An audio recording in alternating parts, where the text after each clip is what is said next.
Mr. Chair, I can confirm that the YouTube stream is ready, so you can go ahead when you're ready.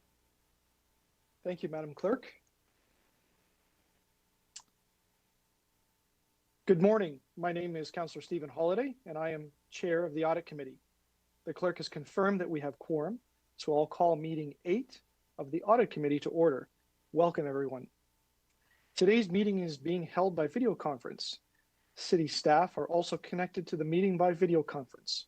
As City Hall remains closed, the public will continue to participate electronically and can watch the meeting streaming live on YouTube at youtube.com/Toronto City Council Live. I ask everyone for their patience with any delays and technical issues. I will personally ask for your patience as I have a lot of paper in front of me and multiple screens to work with in this virtual environment. We currently have no registered public speakers, and I'll ask the clerk just to confirm that or correct me if I am incorrect. The clerk staff have connected all registered speakers if they come to the meeting by audio. The list of speakers can be viewed online by visiting the Audit Committee's page at toronto.ca/council and clicking the speakers box for today's meeting. Members, this is a paperless meeting. The clerk has provided all agenda materials via the CMP, the clerk's meeting portal. IT staff will be available to help members with their devices and any technical issues that may arise. I would like to remind staff to keep their mics muted and their videos turned off unless they need to answer questions or speak to the committee.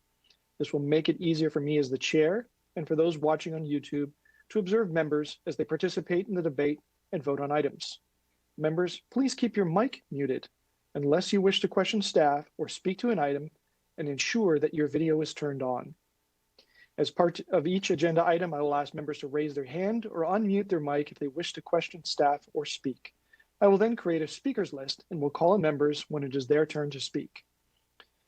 When voting on an item or a motion, I ask members ensure that they turn on their video and raise their hands to indicate their vote. Members, I will remind you that you must submit and approve your motions by email. Staff are available at auditcommittee@toronto.ca. That is AUDITCTTE@toronto.ca to help with the motions. If there are any visiting members of council attending the meeting today, I would encourage you to turn on your video so that I know that you are present. I can give you the opportunity to ask questions of staff or speak. This will assist the clerk staff to record attendance for the meeting. Although we are in different locations and meeting remotely today, the committee would like to acknowledge the land that we are meeting on is the traditional territory of many nations, including the Mississaugas of the Credit, the Anishinaabe, the Chippewa, Haudenosaunee, and the Wendat peoples, and is now home to many diverse First Nations, Inuit, and Métis peoples. We also acknowledge that Toronto is covered by Treaty 13 with the Mississaugas of the Credit. Are there any declarations of interest under the Municipal Conflict of Interest Act? If you have an interest, please raise your hand or unmute your mic and indicate the item number and the nature of the interest. Next, we will need a motion to confirm the minutes from our last committee meeting, November 19th, 2020. May I have a motion from one of the members?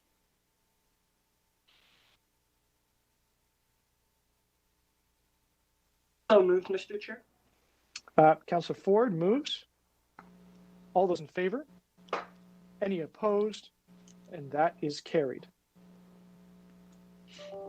Madam Clerk, I'll just make a note to you that due to the configuration of my WebEx, I'm having some difficulty seeing the members panel. So if you're able to see all the votes, if you can inform me if there is a split on the votes, and we'll take our time and go back through those votes. The first item, let's proceed with the agenda review. We have 15 items on the agenda. The first item is AU 8.1, the election of the chair of the Audit Committee. I will ask the clerk to conduct the election of the chair.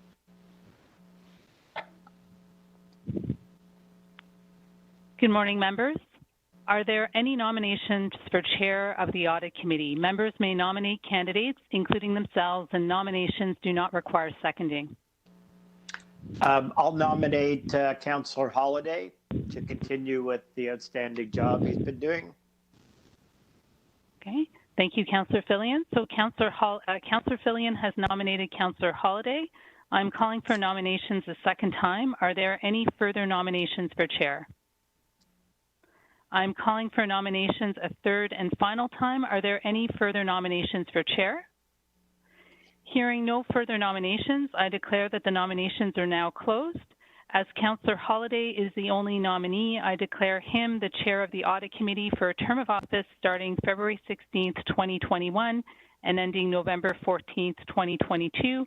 I will now ask Councillor Holiday to assume the chair in order to conduct the election for vice chair and to preside over the rest of the meeting.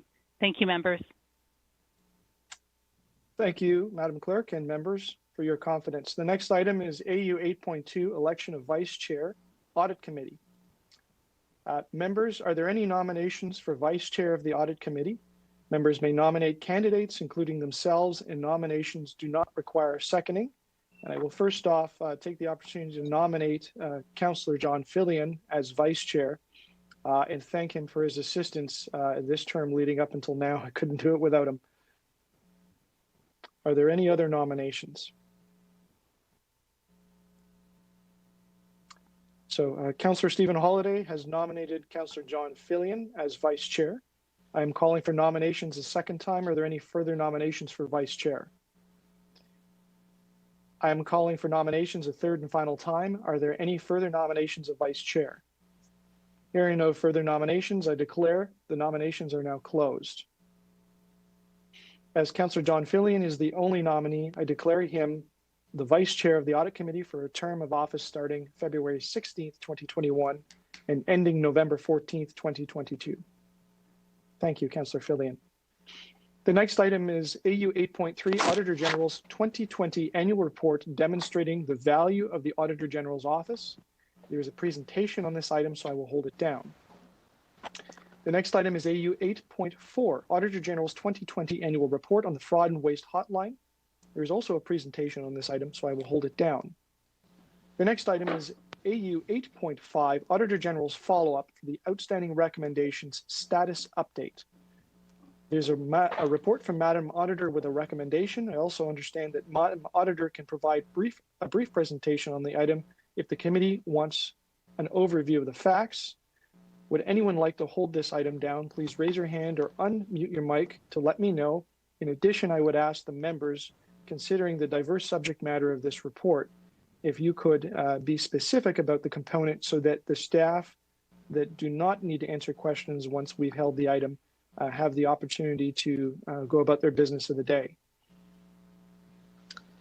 I'd just like a brief presentation, Mr. Chair. Okay, most certainly can arrange that. I will also indicate that I wish to hold the item as well. So I'm certain that there will be questions. And I also note, if I recall, that there's a confidential attachment. And so if we need to go into camera for that, we'll put that on the list of items to consider. Madam Clerk, I'll bring that to your attention.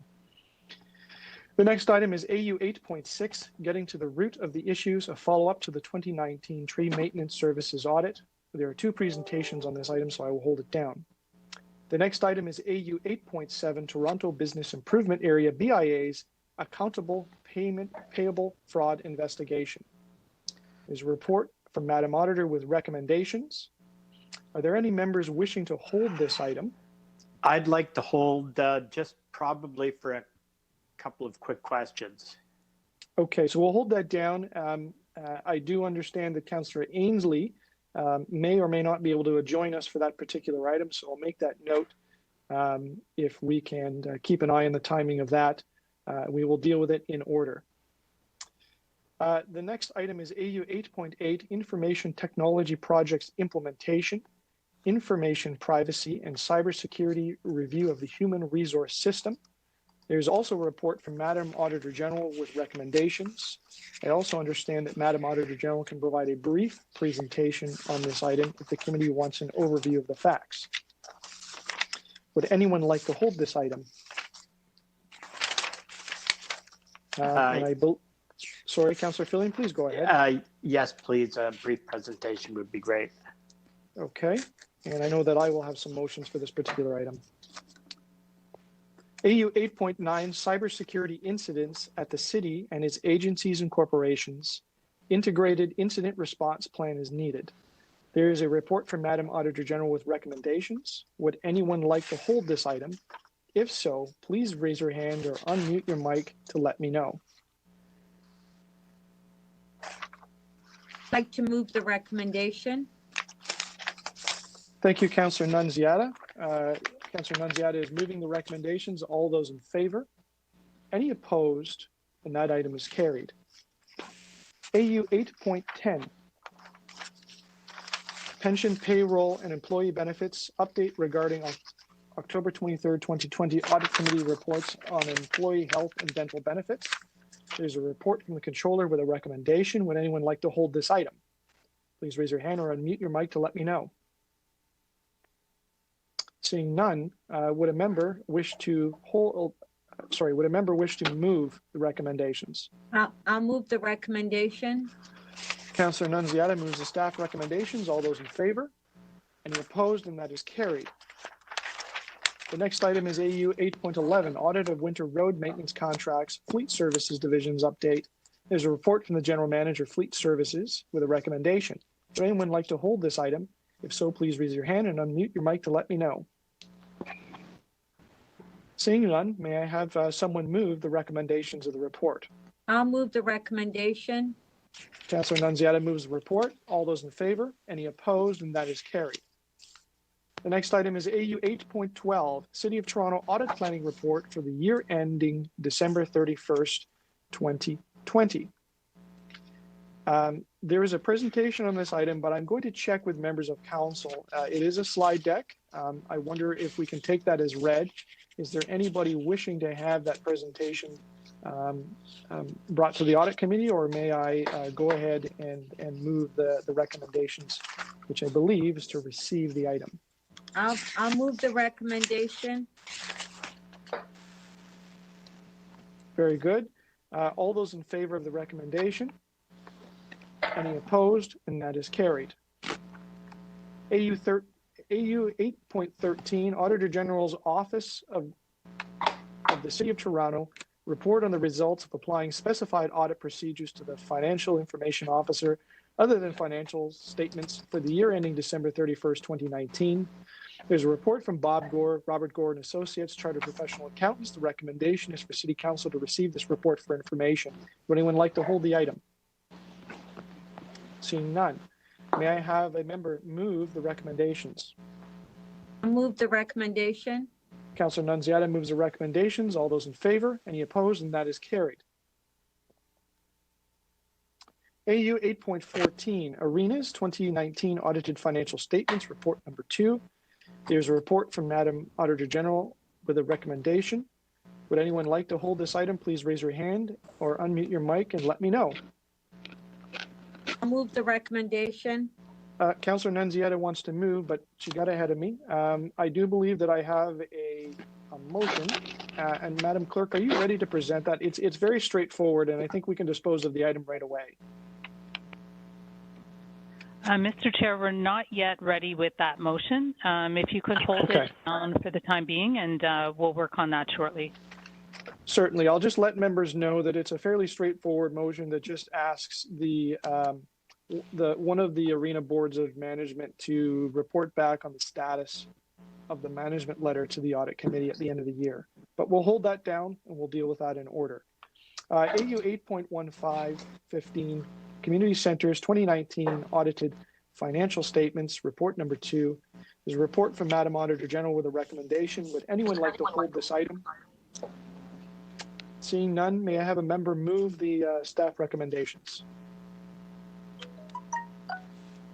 Sure, I'll move them. Councillor Fillion moves the staff recommendations. All those in favor? Any opposed? And that is carried.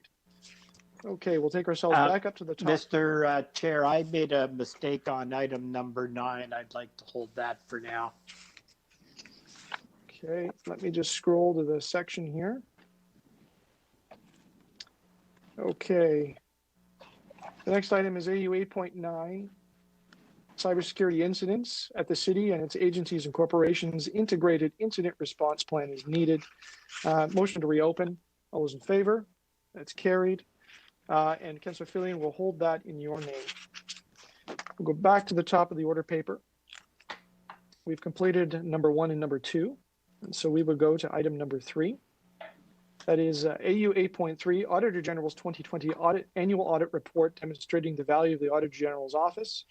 I will turn the floor over to Madam Auditor General. Good morning. I believe Good you morning. have a presentation for us. I do, and I kindly ask the clerk's office to provide me with the ability to advance the slides, please.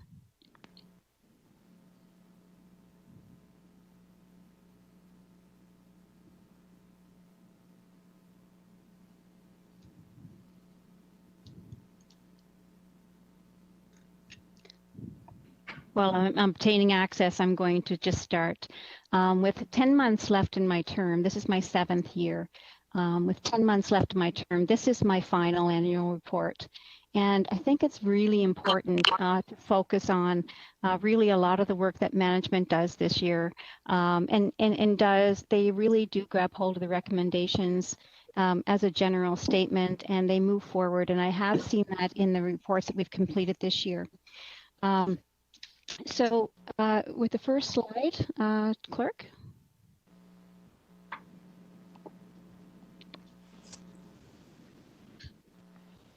I'll continue on. When we our Madam outline. Auditor General. Yes. Sorry to interrupt, Madam Auditor General. You do have presenter status, so if you want to pull up your presentation, you'll be able to scroll through your slides that way. Actually, I'll kindly ask you to pull them up for me instead of me searching for them. If you can just present them and then move forward with them. Okay, no problem. Mr. Chair, if you can just give us a minute to do that, we'll be right back.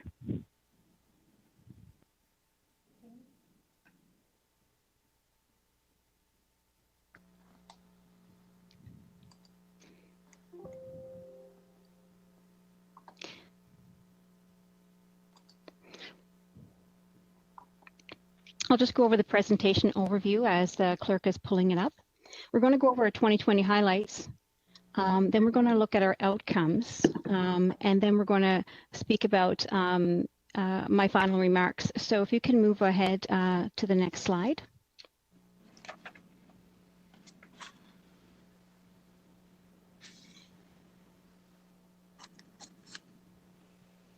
Thank you. And then the next slide, please. This provides in one snapshot an overview of the year. There are 7 investigative reports. We had reports on affordable housing ownership. We had a report on protecting the cybersecurity around Toronto's water. And we had really a great report, value for money, around winter road maintenance, among other reports. And these reports were quite significant this year. If you think about the cybersecurity around Toronto's water system alone, just recently, there's been an attack on the Florida water system, where in one of the towns where the cyber threat actor was able to control the chemicals in the water system. Fortunately for Toronto, we completed this audit early in February, and then Toronto Water acted immediately.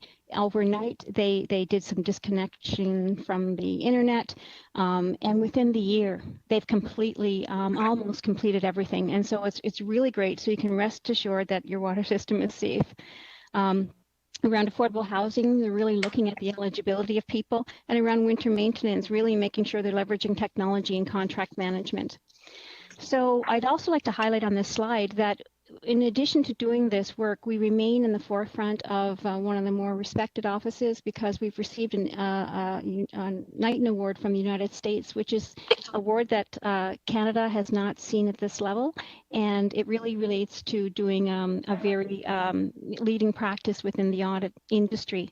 And then we also did this year a Common Themes report. And in the Common Themes report, we highlight the city should continue to focus on outcomes. They need to think about contract management and procurement really by design, and really modernize processes. And those themes continue to resonate as we move forward. But we do see signs that the city is really getting underneath that. And so I guess congratulations to the city because they are moving forward. The next slide, please. This slide focuses on how management is moving forward. You're always going to have in a city where you have a large city, you're always going to have change. And when we do our audits, we focus where we feel there's the biggest bang for the buck. In other words, we look for those areas which we think have the most challenges. And so sometimes our reports don't reflect the entire city. The city might be operating well in one area, but in another area it needs a little bit of attention. And so when I look at this, we see that each of these areas did require attention, but I also see that with cybersecurity, winter maintenance, affordable housing, dental benefits, the city continues to implement and move forward. So congratulations to the city on that. In relation to the next slide, please. When I commenced my term, one of the things that was really important to me was actually three things. One, I said to city management, I want to add value, which really comes with continuous improvement. The second thing I wanted to show was leadership. And leadership was important around how we deal with the issues and working with management. And the third thing I wanted to show was a fair and balanced approach. And this slide really reflects the fair and balanced approach and the city's openness to accepting continuous improvement. So if you look at this, you see that, from Barbara Gray, the audit approach to the program review really focused on continuous improvement for them. And it really helped with a culture shift. In relation to Luda Geronimo, the entire process was proactive and collaborative. And, they really were grateful for the work that we did and the timeliness of that work. And then in relation to Abigail Bond, the Executive Director of Housing Secretariat, our work helped to provide a roadmap to help to focus on getting to the outcomes better. And so this is a reflection of what staff are saying about the audit process. Next slide, please. Not all, everything relates to money or savings. There's great benefits, non-financial benefits. And I guess the biggest example I would look at is cybersecurity around Toronto Water, keeping the water system safe. And so that's a non-financial benefit. You can't quantify that, but there's other non-financial benefits like better managing resources, also strengthening internal controls, some things you don't see. But we did see in the next slide, a lot of areas where we did see some financial savings, and some of these are tied to in our audit report, in our annual report. You can find it a table, but sometimes the savings don't show up in the budget. But for example, children's services, we talked about using up and expanding the number of spaces without building capital at this time. And there's $11 million cost avoidance that has increased spaces by about 6,000 spaces. So that's a cost avoidance, meaning they didn't have to build extra capital. 6,000 children have spaces now to be in. So that's a really good example. Another example is affordable housing. Really, in that example, what we've seen this year as the city's moving forward, they transitioned 400 people from shelters into RGI housing. And these were the hard to fill spaces. So if you remember, there was a problem with getting into some spaces where there was kind of a circle where people were not being removed from the shelter system. So we freed up people in the shelter system, and moved them to the hard to fill spaces that hadn't been filled for a very long time. And so the city has done that. We just identified that there was an opportunity there. And when I look at SSHA, they also used revitalization, 70 units. They were able to house 70 families, 160 people in revitalization units, and the cost was really less than $50 a day to support this. And these people are now, the people that are fortunate to be in there, they actually have a community. So it's really exciting to see this. Courts, there has been a $10 million improvement in collections over 5 years. Next slide, please. We see in the TTC, the Presto, there's a settlement that's being worked on, and there's a good portion of that settlement that related to some of the work we did around the Presto equipment. Children's Services obviously, had some opportunities there. Wheel-Trans have outsourced their call center. We haven't quantified that yet within the numbers that you have before you, but it could be around 20 million, but we haven't quantified it yet. We have to do more audit work there before we're able to state that. But what's interesting is there's better service. reported in relation to Wheel-Trans customers.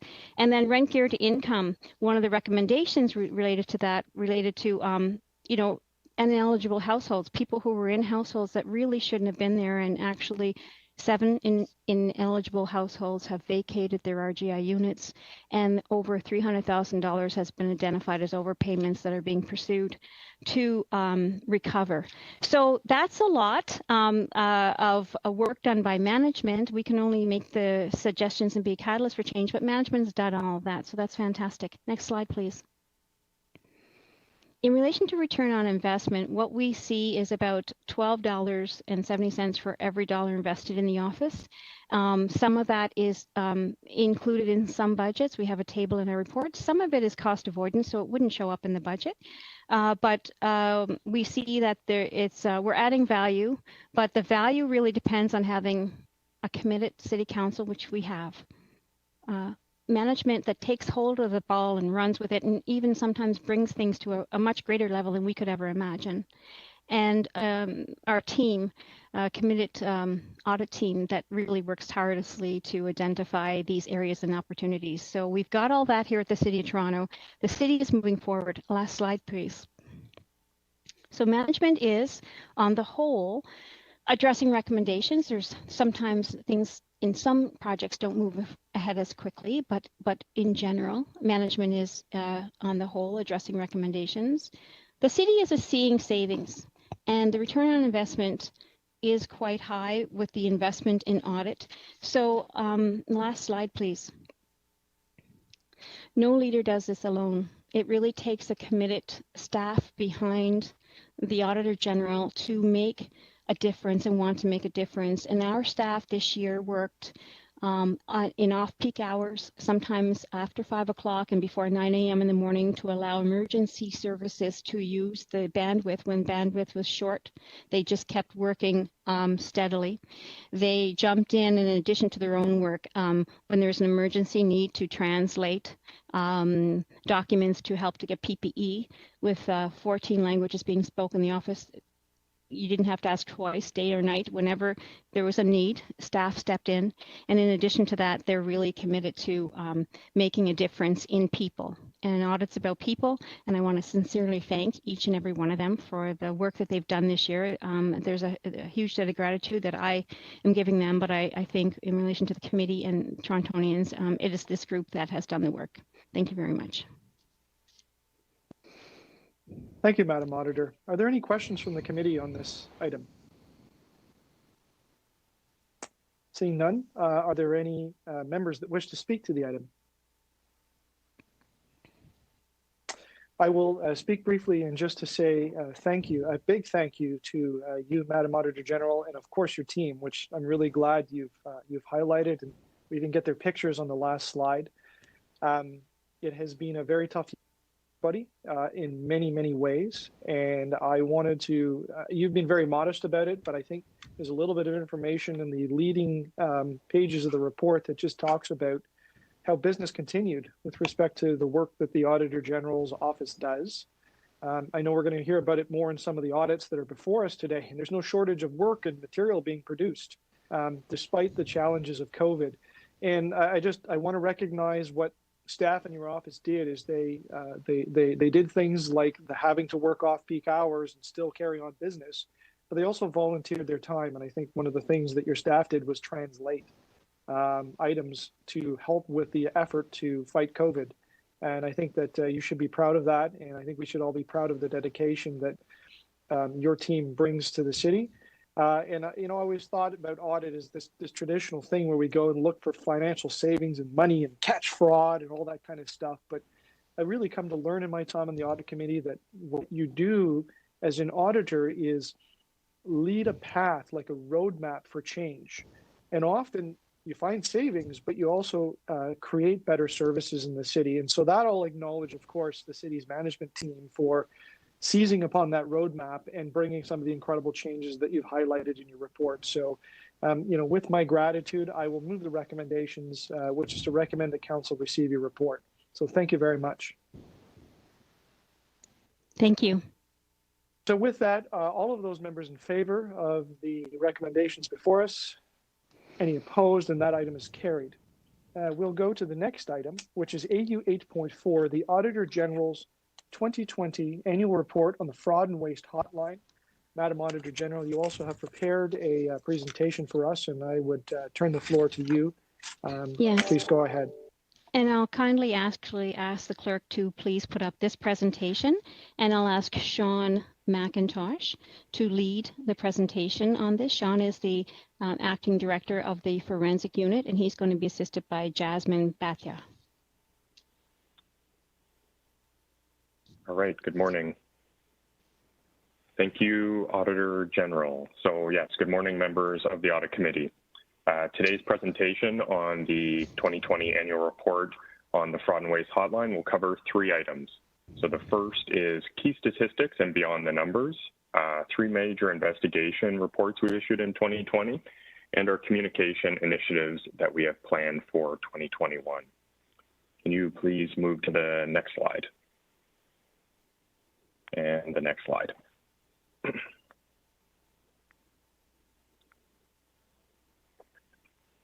All right, the graphics on this slide are the key statistics for the year.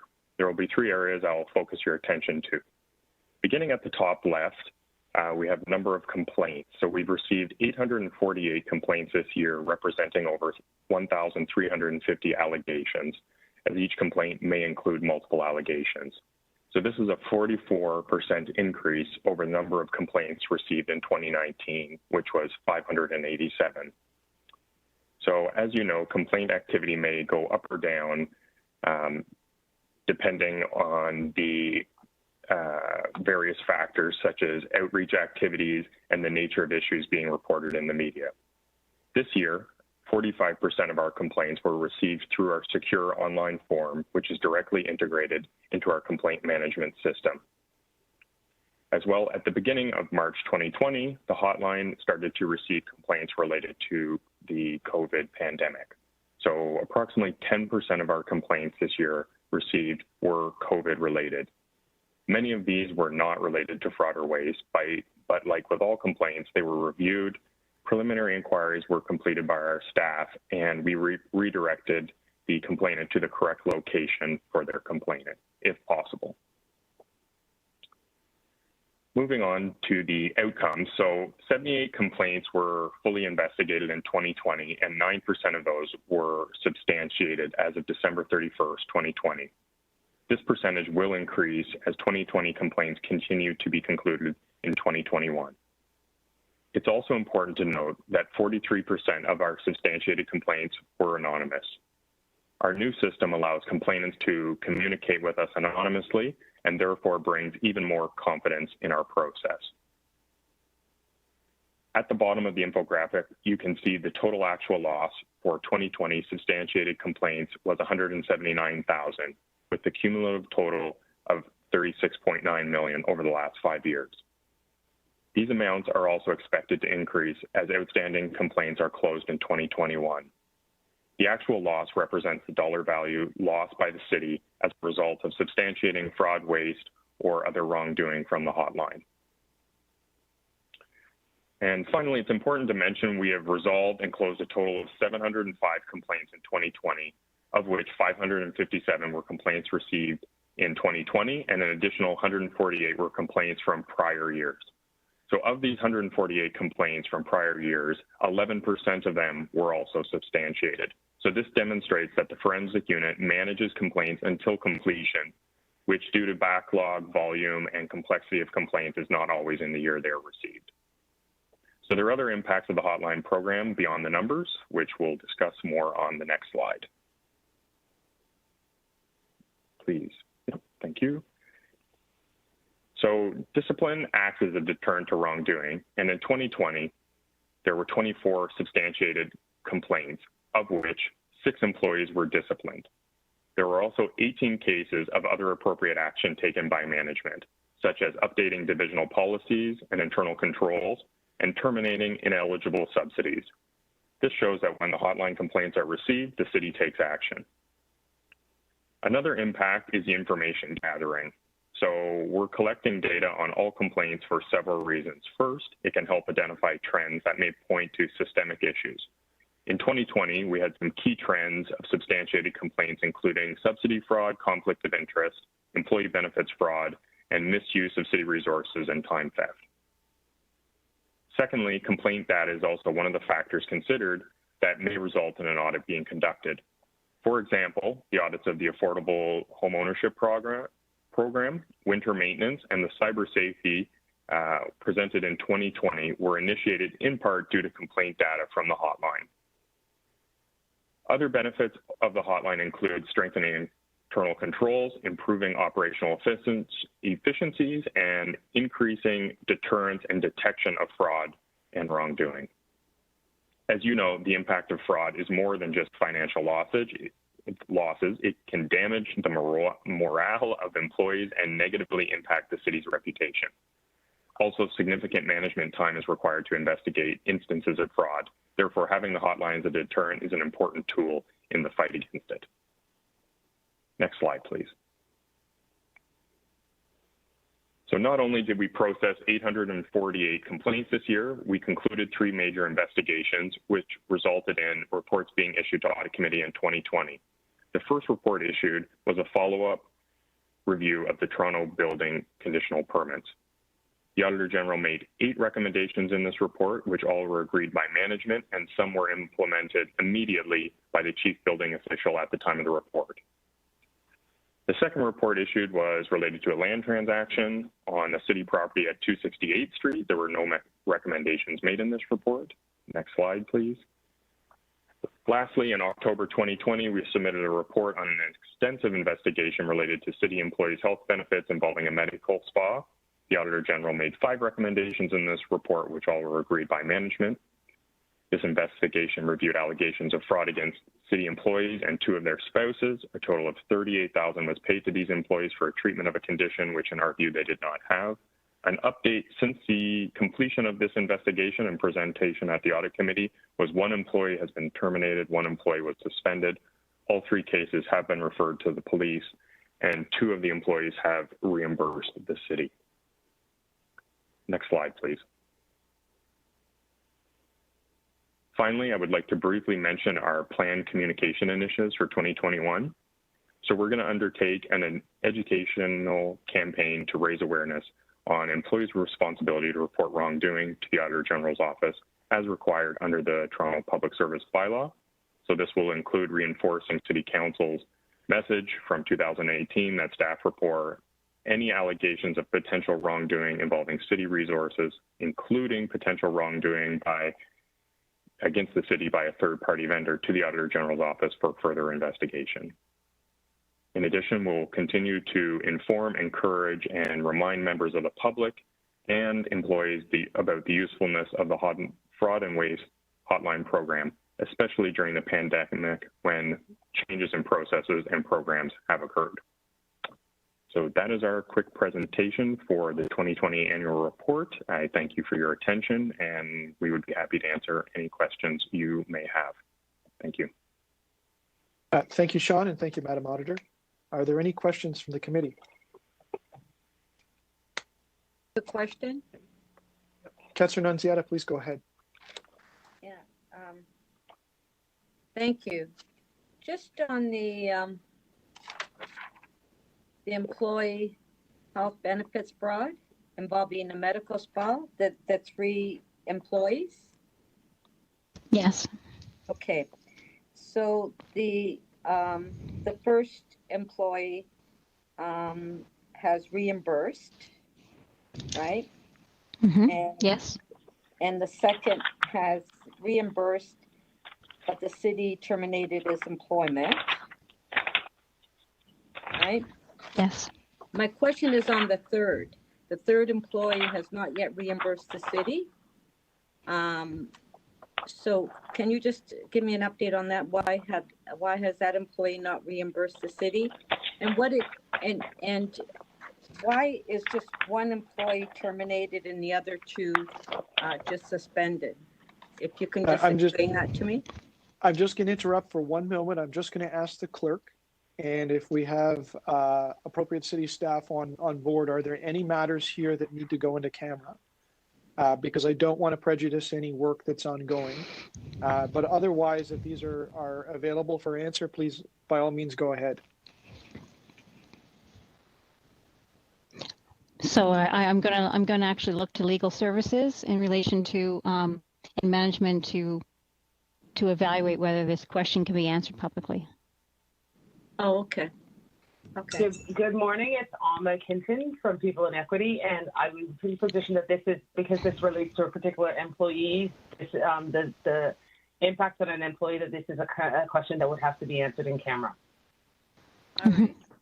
Okay, we are likely going to go in camera, so I'm more than happy to add this to the list, Councillor Nunziata, if we want to get that answer. Sure. We'll put that right up at the front. So, Madam Clerk, may I ask that you begin a motion to put items into camera, and we'll start with this one. Are there any other questions, Councillor Nunziata, that you want to ask that are in public? And please go ahead. No, actually, it was just that question. Thank you. Okay. Are there any other members of council wishing to ask questions? Seeing none. Are there any members? Mr. Chair, Michael Ford here. Go ahead, Councillor Ford. Yep. And I think Councillor Fillion would like to ask one as well. I saw him on camera. Okay, thanks for your patience. There's a bit of a video lag, so if I can ask members to be patient with me, and thank you. Not a problem, Mr. Chair. So thank you, and thank you, Sean, for the presentation. So one thing that stands out to me in this is the kind of spike of complaints the Fraud and Waste Hotline got in 2020, especially when you compare that to 2019, somewhere upwards, I don't know, 25, 30%. You did say that COVID-19, you had about 10% were around COVID-19. So even factoring that in with the pandemic, it's still much higher. What do you think is kind of contributing to that spike in general? I would say awareness, confidence of anonymity, and also during times like this, it wouldn't be uncommon to have more claims in relation to COVID and things changing. So I see this as it's going to ebb and flow. But our system is completely off of the city system, and I feel there's a lot of confidence. We're getting better quality complaints to look into. So I think there's a lot of confidence in the system. Okay. Well, thank you very much. That was my only question. Thank you, Councillor Ford. Councillor Fillion, did you have a question? Yes, thank you. Just if you could, Sean, go back over the numbers substantiated and the number disciplined. I didn't catch it entirely.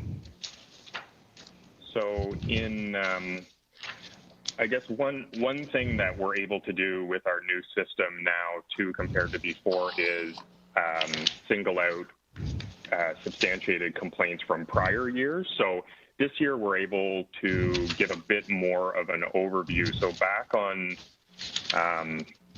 it's, I guess, slide 4, but so we have 24 complaints that are substantiated this year. Now, of those, there's 7 which are 2020 complaints and 17 complaints that are prior year complaints that are substantiated. So it's, I think, 11% for the prior year ones and 9% for the current 2020 ones. Mm-hmm.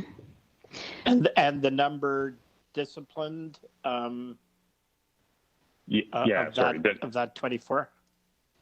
Yeah, so the number disciplined, so there's 2 employees disciplined in 2020 and 5 other actions taken by management in 2020 and 4 employees disciplined in prior year and 13 other actions taken by management in the prior year ones.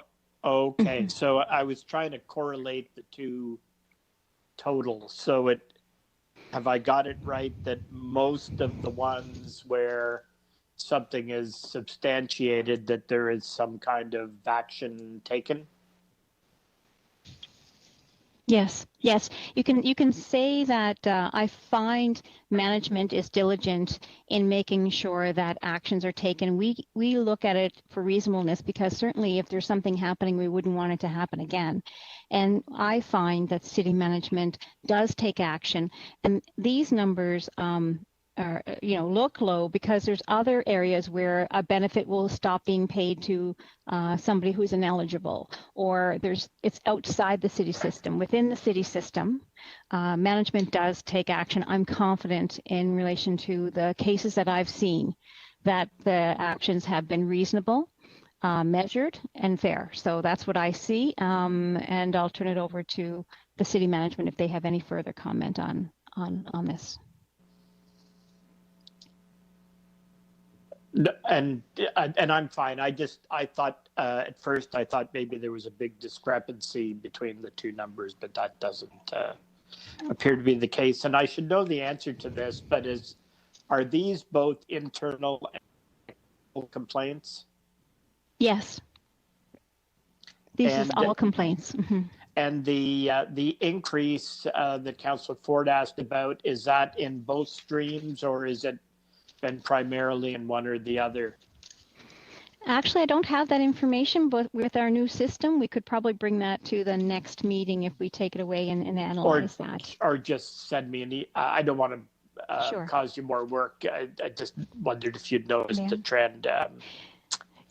And actually we hadn't thought about tracking that trend, but we can within our new system. So we'll take that away and maybe at our next update, we'll include that to show the different trends of where the source of the complaint is coming from. And last question, with the internal complaints, would we be confident in saying that there are no repercussions on employees who bring something to our attention? Thank you, Chair, and through the Chair. I would say on the whole, yes. Just generally, any complaints of retaliation, we would investigate. And I can say we are investigating some now, but it doesn't mean that there is retaliation. It just means that we do investigate when we have an allegation of such. On the whole, in relation to the number of complaints coming in, the employees don't feel retaliated against by making the complaint. Great, thank you. Thank you. Are there any other questions? I had two, and I think they're easy ones. The first was, can you tell me a little bit more about the web form? You noted in the report that the use of that form has gone up, and I wondered if that had to do with that fear of reprisal or that anonymity, because you can go and use a web form and you don't necessarily have to provide your identity. And is it because people feel safer with it submitting information? I believe so. Thank you, Chair. Our system is completely off the city system, so people in IT really can't see into anybody making a complaint. The system allows for us to speak back and forth without even us knowing who the complainant is. They are given a number and a case number, and we can communicate back and forth and get more details on the complaint without us ever knowing who the complainant is. And certainly with that level of confidence, what it does is it allows people to report more. At the same time, because of this report, it relieves that concern from staff and from the public, because they know we will investigate or have the complaint, every single complaint investigated, and and we're able to make sure that the right things are done. So it just allows people to get it off their conscience, to make the report without ever us really knowing who they are. And I think that is a big plus, because that's evident on our form that you have to submit. Thank you. And my second question is an easy one. This is my business card holder, and I carried it around. I don't give out so many cards over the last number of months due to COVID, but perhaps one day I will again. But one of the things I keep in there is a little card that says Fraud and Waste Hotline, Auditor General's Office, which is kind of nice and handy. And so my question to you is, can I have some more? Oh, sure. I think every counselor should have these. because we encounter people all the time that say, I've got an idea or an issue, and it's easy to give them the little card and say, please, it's independent, go straight to the auditor with this stuff. It's not a political matter, it's a fraud and waste matter, and you can access the Auditor General. So thank you. Or even if you just say that you've referred it on, they know that if there is something to address, it will be addressed. They don't have to worry about it anymore. If there's not something to address, then that's fine too. So yes, thank you. And our communication campaign will increase this year because we're now ready with the modern tool. Thank you. Madam Auditor, I'm going to recommend that we hold this item down because we will go into camera and complete the questions, and then we'll come back if there are any items to speak to or any motions to it later in the meeting. The next item then is AU 8.5, Auditor General's follow-up of the outstanding recommendations status update. I note there's a confidential attachment, so there may be in-camera questions. But I will ask, I think, Councillor Fillion, I think you had indicated you had a question on this. I see Councillor Fillion may be preoccupied. Is there anyone else with questions on this particular item that may be held in public? So this is AU 8.5, the outstanding recommendations, the general one.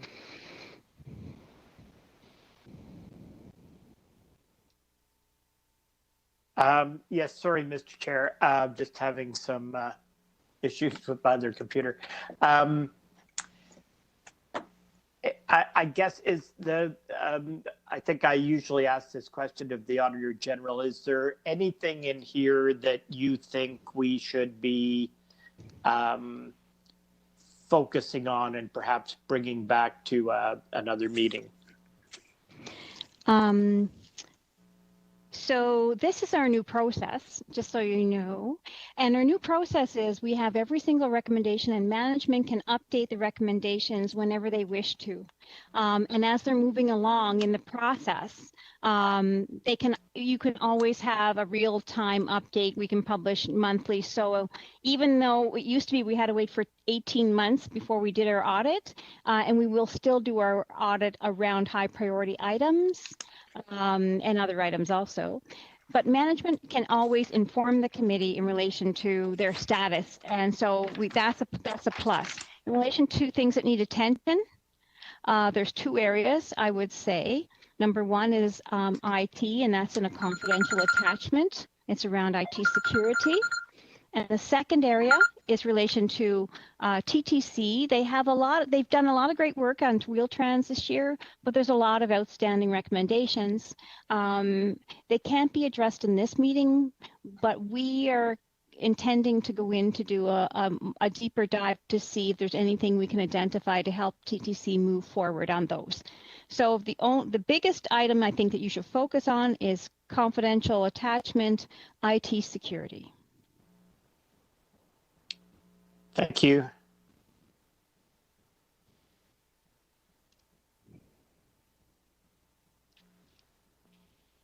Hi, Councillor Fillion. Was that the all of the questions? Yes, thank you.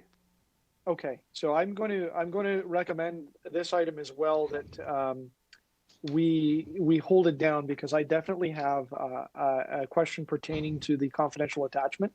So I'll have to ask the clerk to add that to the list of items that we will go into camera for. I don't promise that it will be long, but I think it's something that needs to be asked in confidence. And then I personally do have a public motion for that, so we'll come back to that later in the meeting. I should ask, before we go, are there any other public questions on this item? No. Okay. Let's then go to the next item, which is AU 8.6, getting to the root of the issues, a follow-up to the 2019 tree maintenance audit. We do have two presentations on this. The first is from the Auditor General, and the second, I believe, will be from staff. And so, Madam Auditor, I will turn over the floor to you. And I recognize that I think there's a couple of files and things that you have to display, so I'll just ask everyone just to be patient as we work through that. Thank you. And clerk, I am ready to be the presenter, so you just let me know when I can proceed, and I will. We have a presentation. It's a bit long, but actually it's a lot of pictures, so it will go quite quickly. and we have the opportunity to include video for segments that we have in our slides where we won't have to repeat it, but I think it's going to help to explain the issue. So am I shown as a presenter right now? Can I have that confirmation?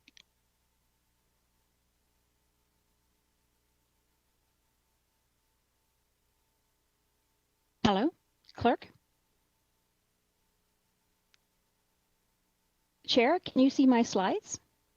I cannot. I can see you. Okay. And maybe, as I said, I think the clerks are just working here with some of the technology because of the files that you've got. So we'll just give it a second. Certainly. Yes, Madam Auditor General, this is Julie. I just want to confirm that we are going to be displaying your slides very shortly. Okay. I apologize for the delay. Thank you, and I'm ready to be the presenter on those slides, Julie. Okay.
While we're waiting for the slides, I'll just start by thanking my team. Ina Chan, the Assistant Auditor General, Celia Young, who's a Senior Manager, and also Irene Hugh, a team member, Acting Manager, Bruno Glali, Emily He, Sabah Mohammed, Cindy Lee, and Celia Tao. This was a follow-up to a 2019 audit. It shows the work that has been done by management and where there are opportunities for improvement. So clerk, are you able to let me start? If not, just put it up on your screen and we'll work with that.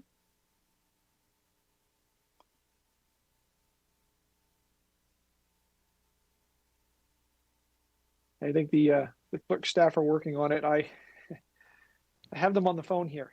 Okay. So I know they're working on it. We're in different spaces, so I can't lean over to the clerks and see how the technical is going, but we should be up and running in a sec. Okay, I'll just continue to maybe speak about the work. Go ahead. I was just going to say, if in the meantime, if you can't control it, perhaps the clerks can advance the slides. I can see them on my screen clearly. Can you see? Okay, perfect. So if you can go back, actually, let's start at that slide. How do we get here? It's the second slide. As an overview, we completed an audit in April 2019. Following that, management had undertaken a status update date, and they've provided additional information to management on the next slide. Next slide, please. Yeah. And go back one slide, please. Yes. So we completed our work in April 2019. Urban Forestry did some work and identified that they're moving along vigorously. Then they provided an additional report to City Council, and we were asked to go back and take another look.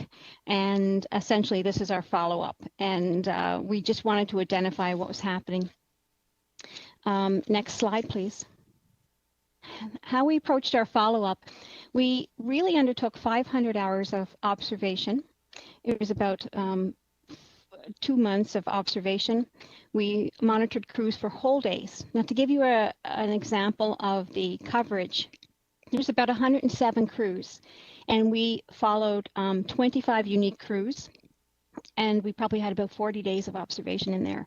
And so we monitored some crews more than twice. We did it at random. As the truck was leaving the yard, we followed the truck. And I can say that we didn't get here.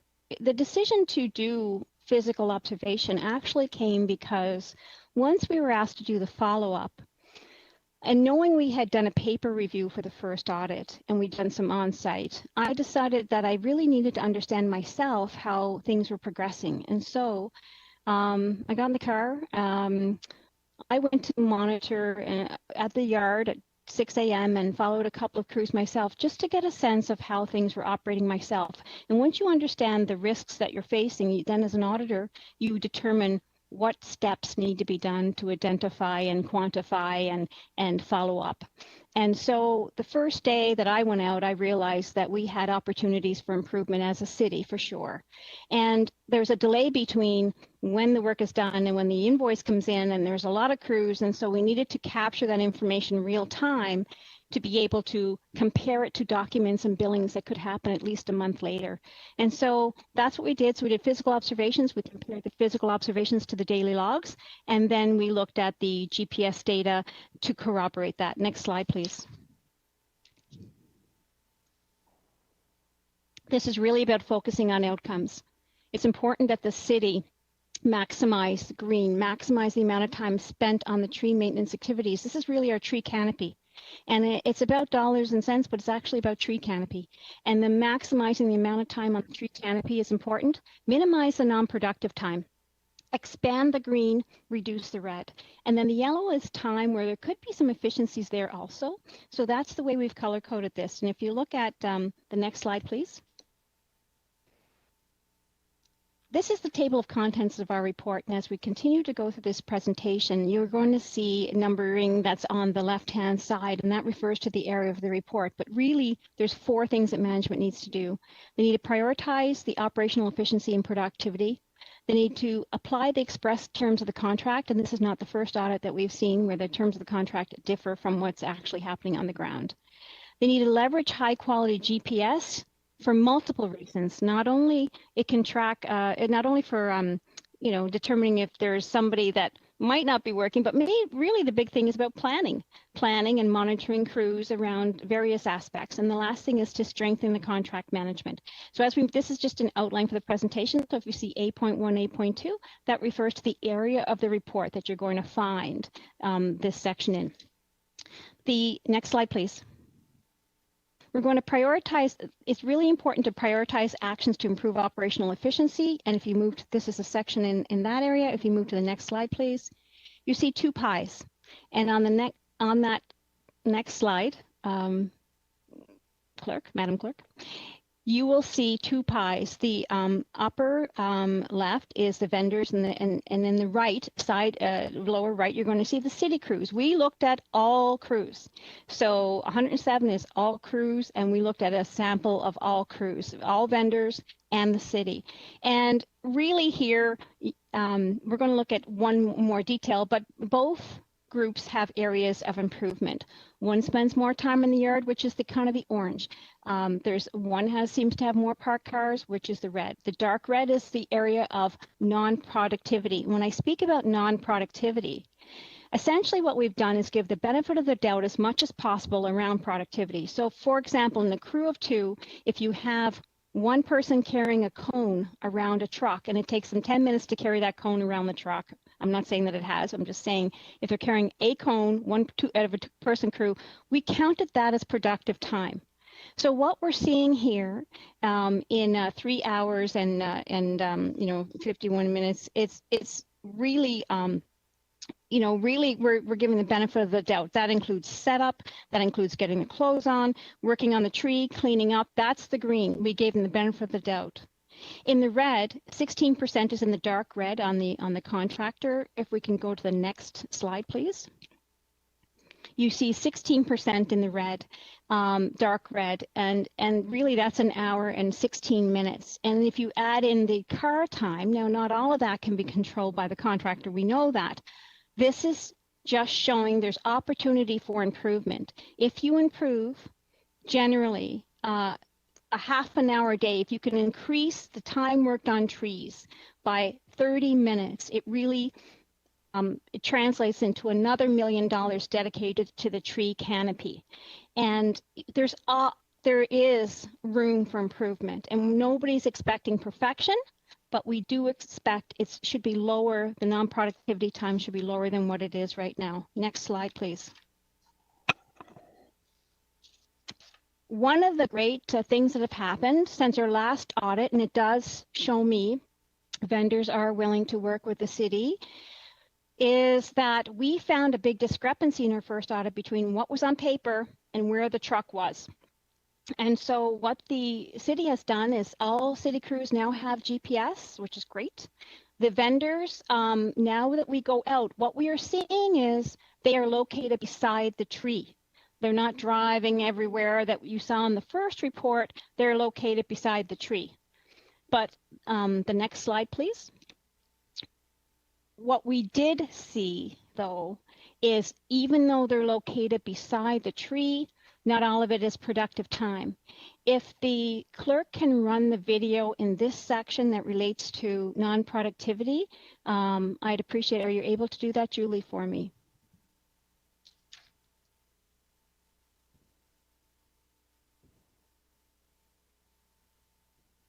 Madam Auditor General, we're just waiting for our AV colleagues to help us on that.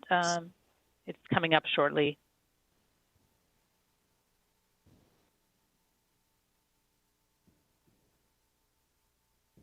Crews have to log their daily activities and submit them for review. Vendors are paid based on the hours the crews record. A significant issue we found is that crews often overstate the hours they spend working on trees. For example, on one day, after leaving the yard, instead of going right to the job site, they stopped for coffee. This stop was not reported on their log. Then they reported that they had to wait for a parked car to be moved. We did not observe a parked car preventing them from working. We observed the crew sitting in their truck for over half an hour. After lunch, they only worked on trees for half an hour, but recorded working for 2 hours on trees. Instead of working on trees, we observed them sitting in their vehicle for 1 hour before driving back to the yard for the end of their shift. The total unreported break time, exceeding normal breaks and lunch, was 1 hour and 24 minutes. Out of an 8-hour workday, they only spent 3 hours and 50 minutes working on trees. This crew is not an isolated example. We repeatedly saw similar behavior by many other crews. For example, a crew reported working on trees for over 2.5 hours in the morning at their first location, but we observed they only worked for 1 hour and 15 minutes. The rest of the time, they were smoking, looking at their phones, and then sat in the truck for almost an hour. They reported working on trees for 2 hours more than they actually did that day. Another crew reported they were inspecting the boom truck aerial equipment in the yard. We saw them picking up a coffee, a newspaper, and looking at their phones. They took an extra 45-minute break for the day.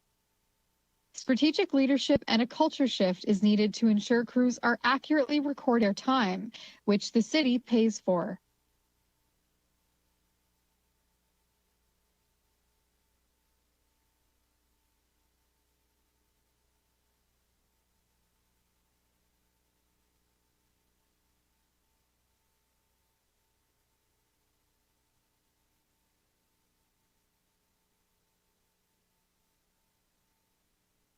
That they say they're working until 2:05 on trees. And the issue related to that is that, to me, the detail that they recorded in relation to working on trees when they were actually sitting in the truck is quite high. They said they were working on, if you see the arrow, a 60-centimeter tree. It's maybe about 2 feet round or a foot and a half round. There were Norway maples. They talked about how many they were working on, and actually they were sitting in the truck at that time. The next thing is, by random, we selected the same crew the next day. We didn't know, as the trucks are leaving the yard, you can't really tell which one is which, and so we followed the same crew by random, not mistake, but random, the next day, and the same thing happened. the same thing happened. So it's deeply concerning. By contract, they are required under Section 20 of the contract to make sure that they are accurate in how they record the work on the trees and they submit their daily log. This log is not accurate. This is but one example. Next slide, please. Keep advancing. This just shows them getting in the truck, and keep advancing. Keep advancing. They stay for an hour. Stop there, please.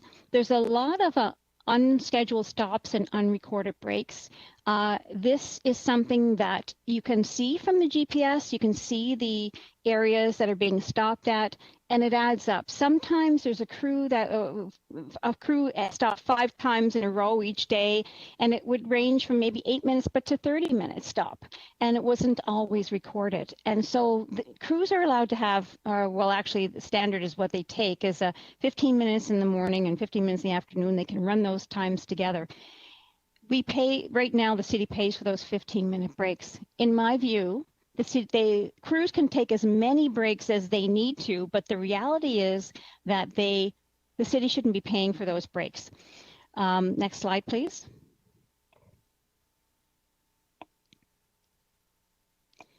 This is a situation where the crew member recorded they were inspecting at the yard aerial equipment, and actually they were not inspecting the equipment at that time.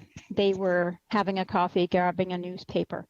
There wasn't a lot of time this day. It was the time was only about 45 minutes, but still it was unrecorded and not accurate on the log. And so that tells me yard time can be improved. Next slide, please. This is an example where you have idle time. And it might not be this is entirely a break, but certainly they were sitting in the truck about 2.5 to 3 hours, not doing stump work. And so there's definitely room for improvement in this area. Next slide, please. What we tried to do in this slide was say after lunches and breaks were taken, when was the last time they worked productively on a tree? And you can see many of them around, 1 o'clock. And that's what I saw when I went out. The crew would say they're working till 1:30 or 2, but actually they stopped at around 12:31. And so this shows me that there's opportunities if you can electronically submit forms. I think if everybody made an effort to get 15 minutes to 30 minutes, you can extend the amount of time worked on trees. So this is these lines should be moving over more towards that red line. This includes dumping. This includes dumping time. So it's not that they finish and then they have to go dump. There's a lighter colored slashed line at the end of each of these, and you'll see that that's dumping time. So we do believe there's opportunity here. Next slide. So it's important that the contractors know, and we're talking about city crews too, that they have to be accurate when they record their log, but the city also has policies that say it's extremely important that the DWAR or the log is correct, and they have to review it for an efficient use of time, and they also have to review for accuracy and completeness. These are the 4 people. What was of concern to us is that we did see inspections being conducted where it showed an efficient use of time, but the work had actually not started, and that was in more than one situation. So 4 people and inspectors need to be sure that they're looking at the efficiency of the work. Next slide, please. It's important that forestry know that they have to report complaints. There was many complaints that had come in about different crews. Those complaints didn't make it to my office. 311 is providing complaints to forestry, and forestry should be sending a copy of that complaint to my office. It's important under the public service bylaw, and it allows us to keep tabs on where there's area that needs further investigation. And City Council has already directed all divisions to make sure they report complaints of waste and wrongdoing, or potential waste and wrongdoing, to the Auditor General. I just put a note at the bottom. There's areas that we continue to look at in this area, so our report does not encapsulate everything that we're doing. There's still more work for us to do in this area. Next slide, please. This slide just identifies that there's about an hour and 16 minutes that we feel that we can, the city can really leverage to have more time based to work on trees. They can get their parked car down. We feel that there's also productivity opportunities there. So it's just to identify and quantify what the opportunity is here. Next slide, please. Parked cars was an area where in our first report, we identified that there's an opportunity to put out signs, for example, to identify that there's work being done in the area, so they don't have parked cars, have people report license plates, take pictures of the car, just so we can verify that there is a parked car and that we can see the areas that there's opportunity to move parked cars along. Next slide, please.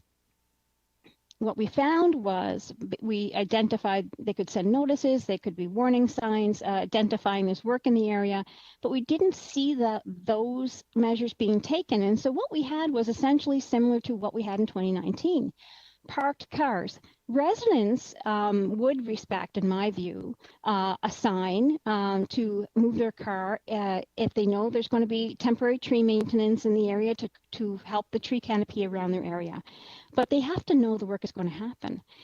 And so there's an opportunity for somebody who hasn't finished their work to put their sign out for the next day, or for the city to put signs out, just so that you don't have a crew waiting to do a tree. And the next thing is you don't have to pay for a tow to happen. So this is preventative, and I think that's important. The next slide, please. So we found 478 hours of downtime. We found about, if you annualized just for 1 yard, about $400,000 worth of time spent waiting for parked cars. And we feel that a lot of this can be prevented. Absolutely. Next slide, please. I'm going to provide one example. And the example relates to a 4-person crew that waited for 4 hours for parked cars to move. And during that time, a forestry performance inspection report was done completed by a 4-person to say that this crew was using the equipment properly, that they had proper arboricultural practices were being followed, that there was no damage being observed, that they were using their tools safely, and there's an efficient use of time. This crew sat for 4 hours. The work hadn't even started. Then they worked for probably about an hour and a half, then took lunch break and returned to the yard. These are big crews. This can be prevented, and I would start with the areas that you're sending the most resources to. So next slide, please. One of the things that we saw also was that where they were reporting parked cars, there's no information on the log to show that there was actually a parked car. We made that recommendation in our 2019 audit. They're still not followed, and we didn't see a parked car. If you look in front of this, there's no parked car. We did not view a parked car in this area. Next slide, please. The other thing that we saw related to crews not moving forward to do work. This crew had other work on the street where they were not blocked, but they preferred and did wait for the parked cars to be moved and then move on. And there's a few hours downtime for this crew. Next slide, please. This is my example of the day that I went out, July 31st. And what happened on this day was that if you start from the bottom, there's a parked car and the crew waited for about an hour and 15 minutes, and that's confirmed by their log. I was watching. And then instead of waiting for an hour and 15 minutes, because it was very early in the morning, and I'm sure the resident wasn't even awake, it was around 8 o'clock, they could have moved up the street, potentially, at least check to see if there's other trees open. If there was there's a pruning that was 20 minutes that needed to be done that was about 104 meters up the street. There was another pruning that was about another 40 meters beyond that. And then there was another one where they had to use the bucket that was another, it was probably about up less than 400 feet from the original tree. These are all in the same area. And in my view, they didn't look at least what I saw, they didn't actually look to see if other work could be done 100, 200, 300, 400 meters up the street. They waited by the first house, an hour and 15 minutes, waited for the car to be moved, and then did that work. This we've seen many times, and the cars, they need to keep moving forward. So if you focus on the green, if a car is not a green, I'm meaning more time on trees. If a car is in the way, make note of it and move on to the next tree and have enough work lined up so you can continue to work effectively and then come back for the parked car or while they're making the car move. Don't wait around, just keep moving. Next slide, please.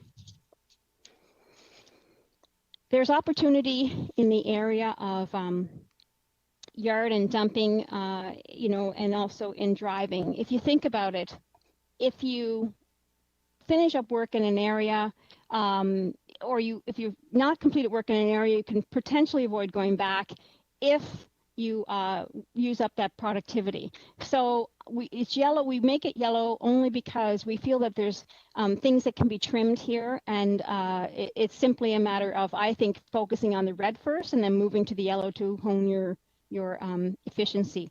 Next slide, please.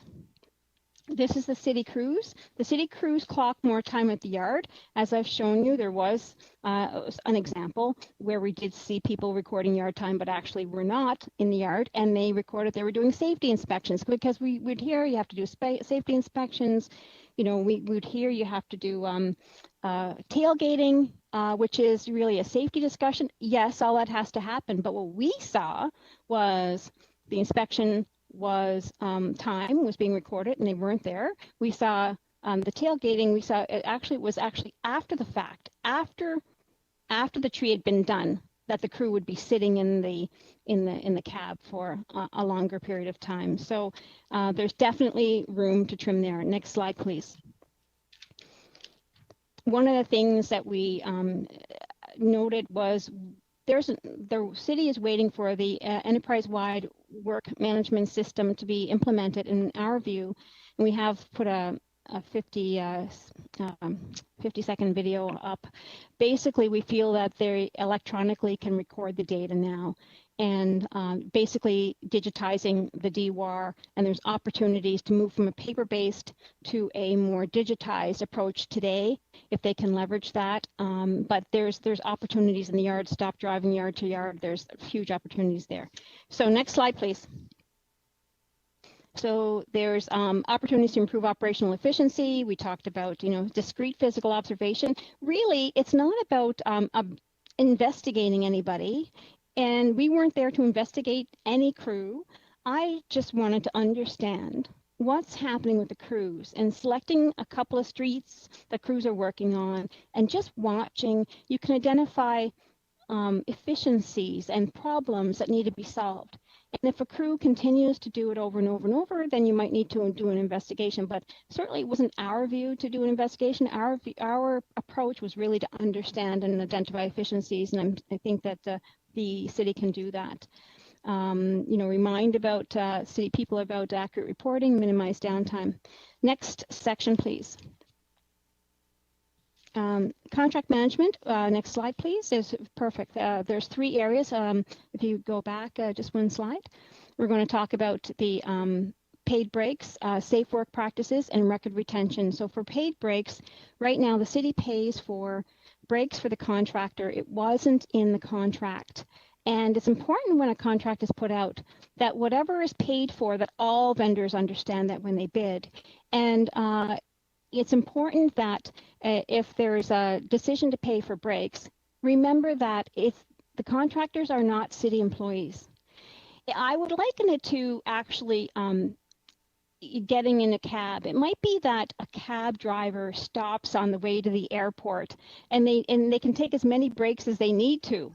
But the point is, the person in the cab is not paying for those breaks. If they need to stop to drop off a lunch to a wife or a child, of course you let them do that. But we don't want to pay for it. And it's important that whatever the decision is of the city to pay for, if it's 1 break or 2 breaks or no breaks, that not be charged to the city. If the contractor feels that they need more time, more breaks for their employees, then it's theirs to decide. If their employee decides they want to stop for coffee and they want to take an early time off in the afternoon, then the city's not paying for that. We had employees leaving at around 2 o'clock from the actual work site, not going back to the yard and driving their truck home or their van home. We're not paying for that. And I think it's important that we distinguish between employees and contractors, and you pay in accordance with the contract. That's it. Beyond that, it's for the vendors to manage their staff, but not to charge the city more. Okay, next slide.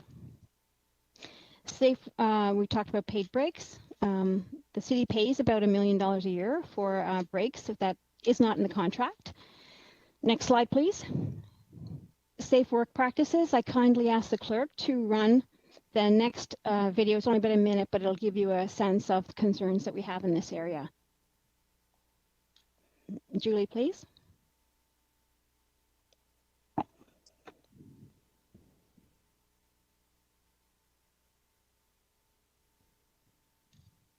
The contract requires vendors to comply with safety provisions at their own expense. Although we did see many crews following safe work practices, anytime we see a potentially unsafe work practice, it raises our concern for the workers.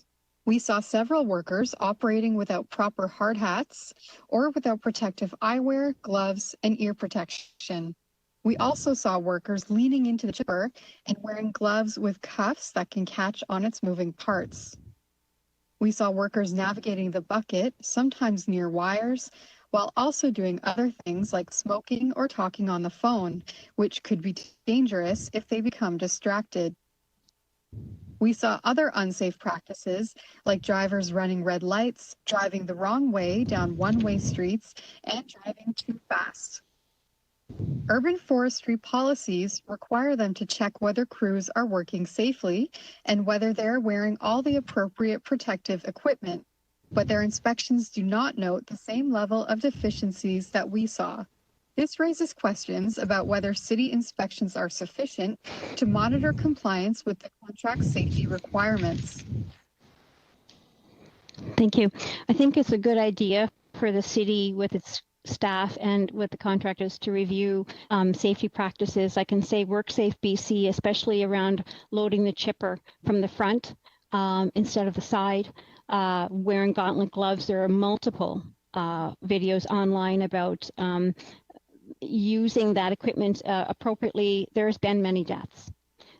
So there's good videos online, and to protect the workers, I think it's important that the workers themselves have a look at those videos.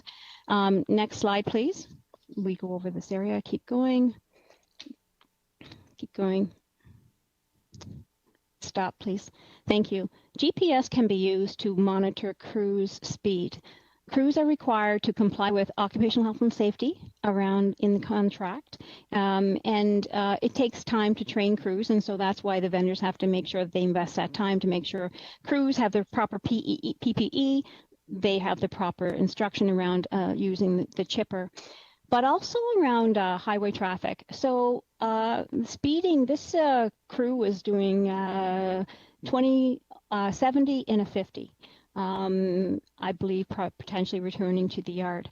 So this is a big truck with a chipper on the back, and we generally did see some crews going wrong ways down a one-way street. We had to stop following them, so we didn't have as much video on those, running some red lights, and also going fast. And this one was caught speeding, and it's not all crews, but it's enough that it did draw to our attention. This can be monitored through GPS. So crews that are speeding, going fast, potentially going down the wrong way and down a one-way street, that can be monitored through GPS. And so the contractors where it does happen should be held to make sure the crews are traveling safely on city streets. Truck this size, really trucks this size really need as much, like almost double the stopping distance. So it's just really important to make sure that happens. Next slide, please. We're almost finished. So leveraging GPS. GPS is more than just checking to see if somebody's at a location. It's incredible. You can know when the hydraulics are going up. You can know how fast vehicles are going. You can have exception reports of vehicles exceeding the speed limit or going very fast. You can have understand for planning. Really important for planning to know which crews are where and you know, how long it's taking them to travel. So very important that the city leverage GPS as much as possible. Next slide, please. So we talked about looking at routes traveled, retaining all the GPS information to compare to supporting invoices when you need to for planning, and also for contractors to comply with traffic laws. Next slide, please. So strengthening contract management. Next slide, please.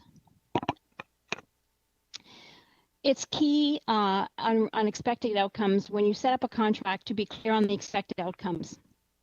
There's a new contract that's being developed, our new RFP, and it's really important that it's not just about, there's a new way of doing things, but that's not going to address many of the issues with the city crews. And there's about $15 million that's not going to be addressed through the, just from a new way of doing things. There's still hourly crews, and so you still need to address the issues. But it's really key to be clear on the outcomes. If the outcome is to maximize the time on the tree, measuring that. If your outcome is accuracy of the logs, measure that. And that way you can get to your outcomes of a better tree canopy over time. Clarifying roles and responsibilities. It's clear that the vendors are accountable to make sure their logs are accurate, but also that they are monitoring their crews. If they're submitting bills where the crew has not been working, that's concerning. And so accuracy of the bills, in my view, should be part of the contract. And implement an effective contract management. The city is ultimately accountable to make sure everybody, city crews and contractor crews, are doing their job. So I think they should reach out to find better ways of doing things with the contractors, but they are accountable to monitor, the city is accountable to monitor to make sure everybody is complying and that you're achieving outcomes. Next slide, we're almost to the end. So we talked about defining expected outcomes to approve the city, what documentation and records are needed, making sure that you are able to compare crews, making sure that you pick the best crews. The value for money is not necessarily the lowest bidder. Value for money is actually the people that are working on the trees and billing accurately, so you don't have to have as much oversight, and getting to their outcomes. So that's just a new thought process going forward, clearly defining expected outcomes.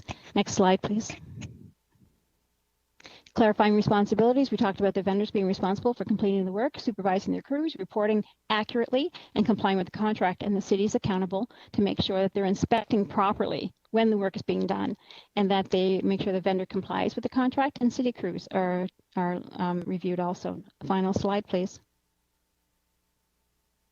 We talked about this one. Next slide, please. So overall, there's a culture shift that needs to happen in our view.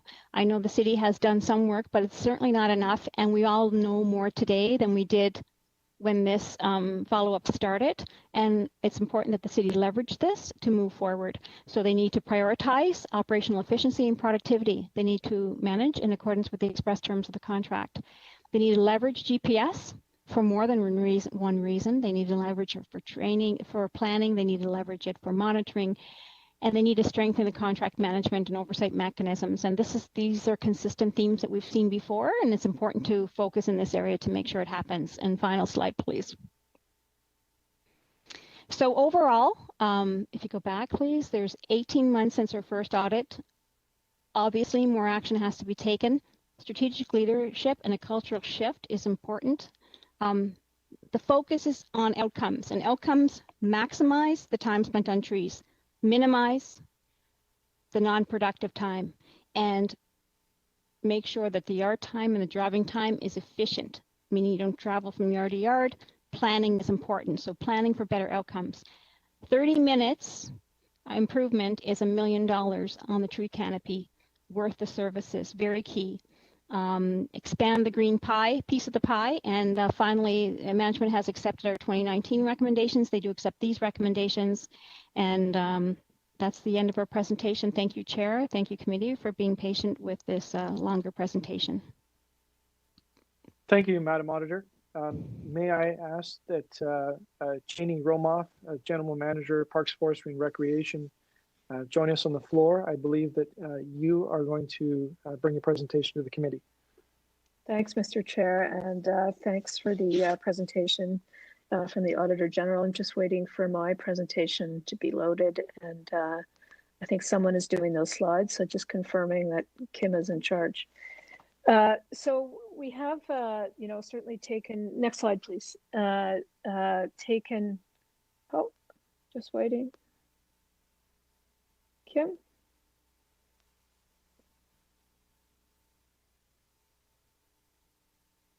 Yeah, we'll just give it some patience here. Thank you. Thanks, everybody. So we certainly have taken the recommendations from the Auditor General's reports. As the Auditor General mentioned, we've received and acknowledged and agreed with all of the recommendations, both in 2019 and the 2021 audits. And certainly the 2021 audit, as noted by the Auditor General, has certainly indicated that there's much more work to be done, which we are committed to following through on. Next slide. Just a quick recap of some of the work that we did do from the 2019 audit, and keeping in mind that we have moved and spent a lot of our time looking at how to improve the accuracy of the daily work logs by better monitoring of the GPS records. We installed GPS units in 99% of the city forestry vehicles and have almost gotten to the point where everyone is now using GPS. We very seriously looked at the targets for the log reviews and the on-site inspections and ensured that those targets were being met and in many instances exceeded. We've improved and spent a lot of time on the structure, terms, and obligations for our new 2021 contract, which I believe will address many of the recommendations both in the 2019 audit and in this follow-up audit. And we've continued to advance the implementation of Maximo, which is the enterprise work management system that the Auditor General has referenced. And as I go to a few of the other slides, you'll see how many of the Auditor General's recommendations, the implementation of a number of these updates will have in advancing work on these recommendations. So the next slide, please. We have put together a 30, 60, and 90-day action plan to move immediately on the recommendations in this audit. Clearly, from the surveillance and the video surveillance that we were able to review, this has now become an integral part of the oversight that we'll have to do on tree maintenance crews and the vendors that are currently under contract. And we are committed to following through and continuing with this type of surveillance for the indefinite future. We will issue and enforce direction to all of our vendors. That process is already underway on expectations for conduct while working for the City of Toronto, including the verification that vendors fulfill their responsibilities for health and safety compliance, which is a very specific responsibility of these vendors under the Occupational Health and Safety Act. We will investigate all of the tree maintenance staff, both vendor and city, in the 2021 audit examples, and we have been working cooperatively with the Auditor General's office to receive a list of specific instances that require follow-up, and we'll be doing that immediately following this meeting. And the next slide. We will increase the number and scope of reviews, which now include using daily logs, GPS records, which will now include both photo documentation and the surveillance data. I should note that the surveillance data will become a new layer of compliance that will be required in our review of the GPS records, which increases the accountability of the vendors and city crews. We will immediately implement a centralized call log and photo documentation for parked cars in real time to ensure evidence is provided concerning the downtime at work, and will proactively be managing the crew time on parked cars, which I should note is more prevalent in certain districts in the city, but we will be working directly with Municipal Licensing and Standards and the Toronto Police Service on any additional actions to expedite the process. We have tried things like preliminary notice and parking signs, which have been very, very difficult for us from a productivity perspective, but we will be working to ensure that we can expedite the process further. The next slide. And then moving into a few other things, as I noted, we've already informed city crews that we will no longer be paying for breaks or lunch. And we have informed all of our staff and directed them to ensure that the payment for services is explicitly consistent with the express terms of the contract, which satisfies and speaks to the recommendation number 9. We will be putting our tree maintenance vendors on notice for improvements. We've already had emergency meetings with all of them. And that contract compliance, including increased supervision by the vendors and actions the city will take if vendors fail to improve performance. As noted by the Auditor General, these vendors do have a duty of supervision over these crews and the crews that work for them. And we believe that the new layer of video surveillance will continue to create a better sort of scope of where compliance issues continue to exist. We will move to final approval, some changes we're making internally to ensure that there's another layer of our invoicing and contract compliance approval, which will be now taken out of the urban forestry branch directly and moved into a more centralized financial management approach within Parks, Forestry, and Recreation. Next slide. Moving into the 60 days, one of the recommendations is to ensure the new signage on that there's new signage installed on tree maintenance vehicles that specifically adds a call 311, and this is to ensure that people know who to call if they are witnessing vendor trucks or city crews not working proactively, and that's something we'll do immediately. Really just waiting on the signs to be created and then they'll be installed. We will, as noted within the Auditor General's report, centralize all complaints for urban forestry into a new database where closer monitoring is required, and we'll be regularly ensuring that all of those complaints are tracked and managed appropriately. And we will be minimizing unproductive time to the best of our ability, especially with an improvement of parked car and hydro hold-off time and idle time returning to the yards. I can say that the way that the information has been organized within the Auditor General's report certainly gives us some very substantial first steps to take around ensuring that unproductive time is minimized.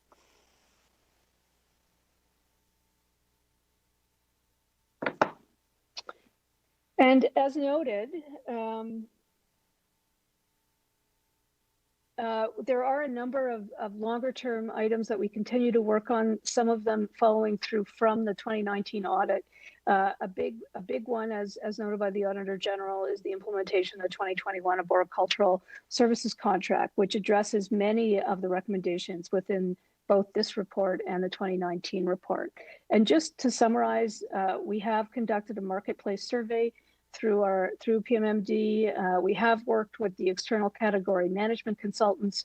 We have elevated the forestry contracts as an example of contracts that could benefit from different types of approaches to ensure better value for money. And this includes within that contract structure, a new pricing structure around different maintenance activities, such as proactive maintenance, which will make bidding more accessible to additional vendors in the marketplace, hoping that will open that up to some additional vendors. We are introducing unit rate pricing, which will reduce paying for supportive and non-productive time, more specifically because it eliminates the hourly rate, which has been the subject of a lot of the productivity issues that we've had. We will have full access to live GPS systems and a requirement to provide geotag photos for tree work, which will be yet another layer in oversight. And roles and responsibilities are clearly enhanced, including the outline of expectations. Several qualitative factors such as quality control plans, innovative value-added services, and risk mitigation strategies were included in the scoring evaluation of bids, not just the lower price. There's a number of other things that we're considering in how to manage this contract. Next slide. As indicated, we are anxiously awaiting the launch of Maximo, which is the city's electronic work management system, otherwise known as EWMS. And this will address many of the AG's recommendations and will replace the current manual process, which is right now, for the most part, paper-based process. So it will introduce the use of mobile devices in the field and applications that record work in real time, which is a major recommendation coming from this report and the 2019 report. We will be moving to an electronic allocation of work, which will reduce yard time and increase efficiencies, including the implementation of dashboard features, which will give both crews and our management staff the ability to look at a lot of those performance indicators as we move forward with work planning. And it will also give us the ability to collect and use data to monitor trends and inform expected outcomes. Next slide. So in summary, we agree with the Auditor General's recommendations on the 2021 audit and tree maintenance. We recognize there is more work to be done. We will continue to strengthen our performance and transformation to ensure continuous improvement. And on all items within both the 2019 and the 2021 review, including staff, contract management, customer service, and operational efficiency. And we are committed to reporting back regularly on our progress. That's our presentation. Thank you, Mr. Chair. Thank you, Ms. Romoff, General Manager. I was alerted that there may be a guest counselor. I'm just checking my screen here, and I will just ask that if any members of council have joined us as a guest, please identify yourself as you have the first option on questions. And I see you, Councillor Matlow, with your hand up, and we'll put you first on the committee list. So seeing none at this point in time, I will turn up, pardon me, Councillor Mantis, welcome to the Audit Committee. Thank you, Councillor Holiday. You have the first questions. Go right ahead. Actually, isn't Councillor Matlow first? I think Nick is a member of our committee, Stephen. No, I'm on the Are you not? licensing committee. I'm not. I apologize. I was just hoping, Nick. Go ahead. So we'll let the new guy go first. Mr. Chair, the question is for the, I believe it's for the AG. Would you agree that the report confirms that the City of Toronto and its residents are not receiving the quality of service and value for money that they pay for?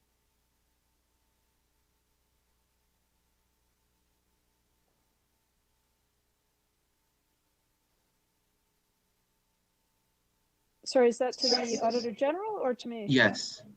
To the Auditor General. To the Auditor General. Can you hear me? Oh, can you hear me? Sorry. You're on mute. Yeah. Okay, I agree.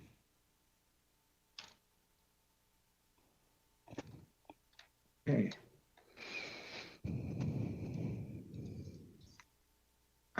Second question, this to Madam Romoff.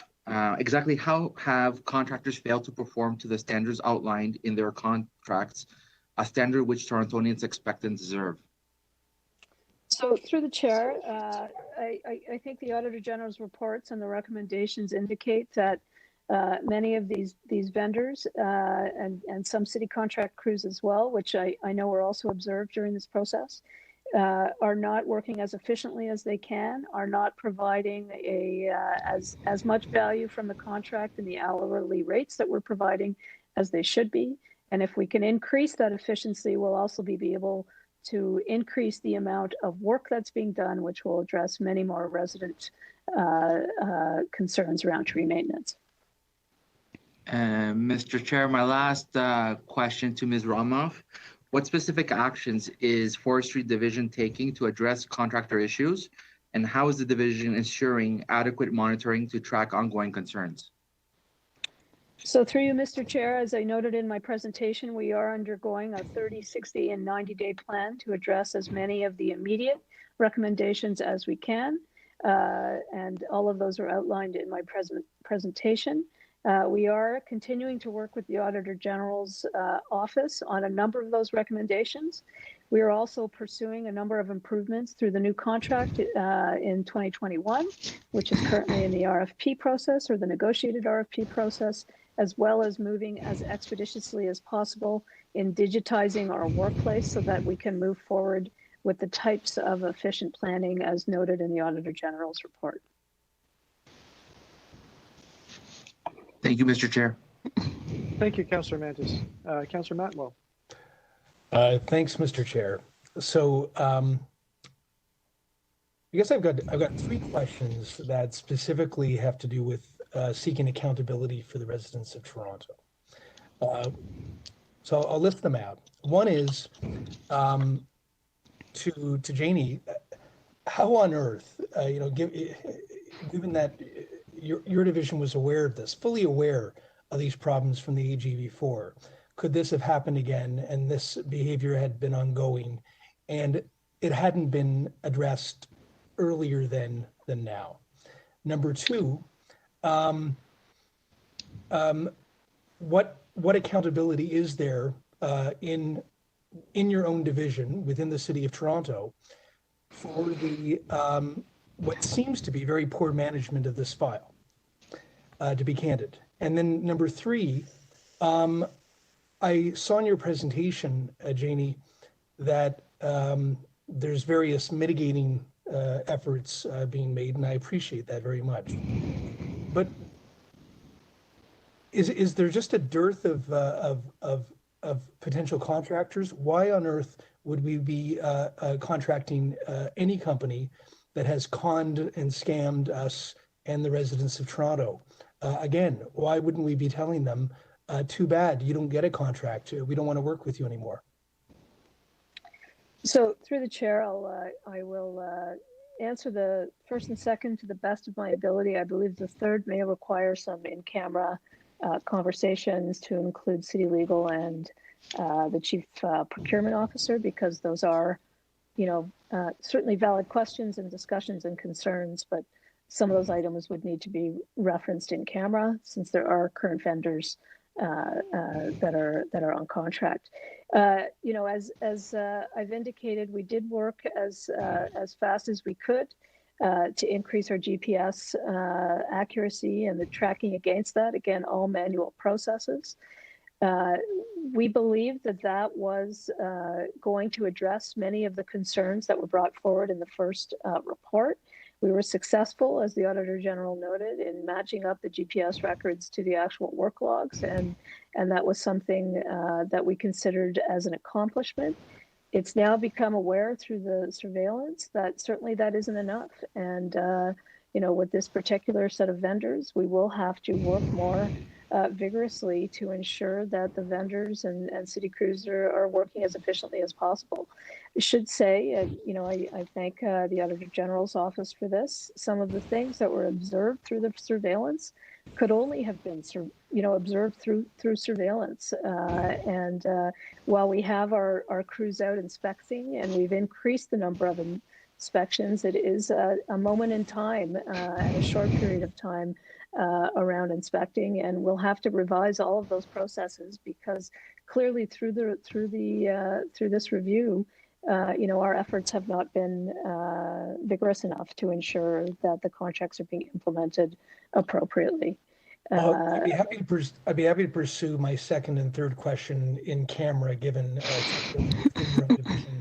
and what we want to do with these contractors, and I appreciate that, Janie. The one last question I have for the AG directly is, given, and Janie actually just spoke to this very well with regard to that there's some behaviors that you can only see, you can only observe through surveillance, as your shop remarkably did,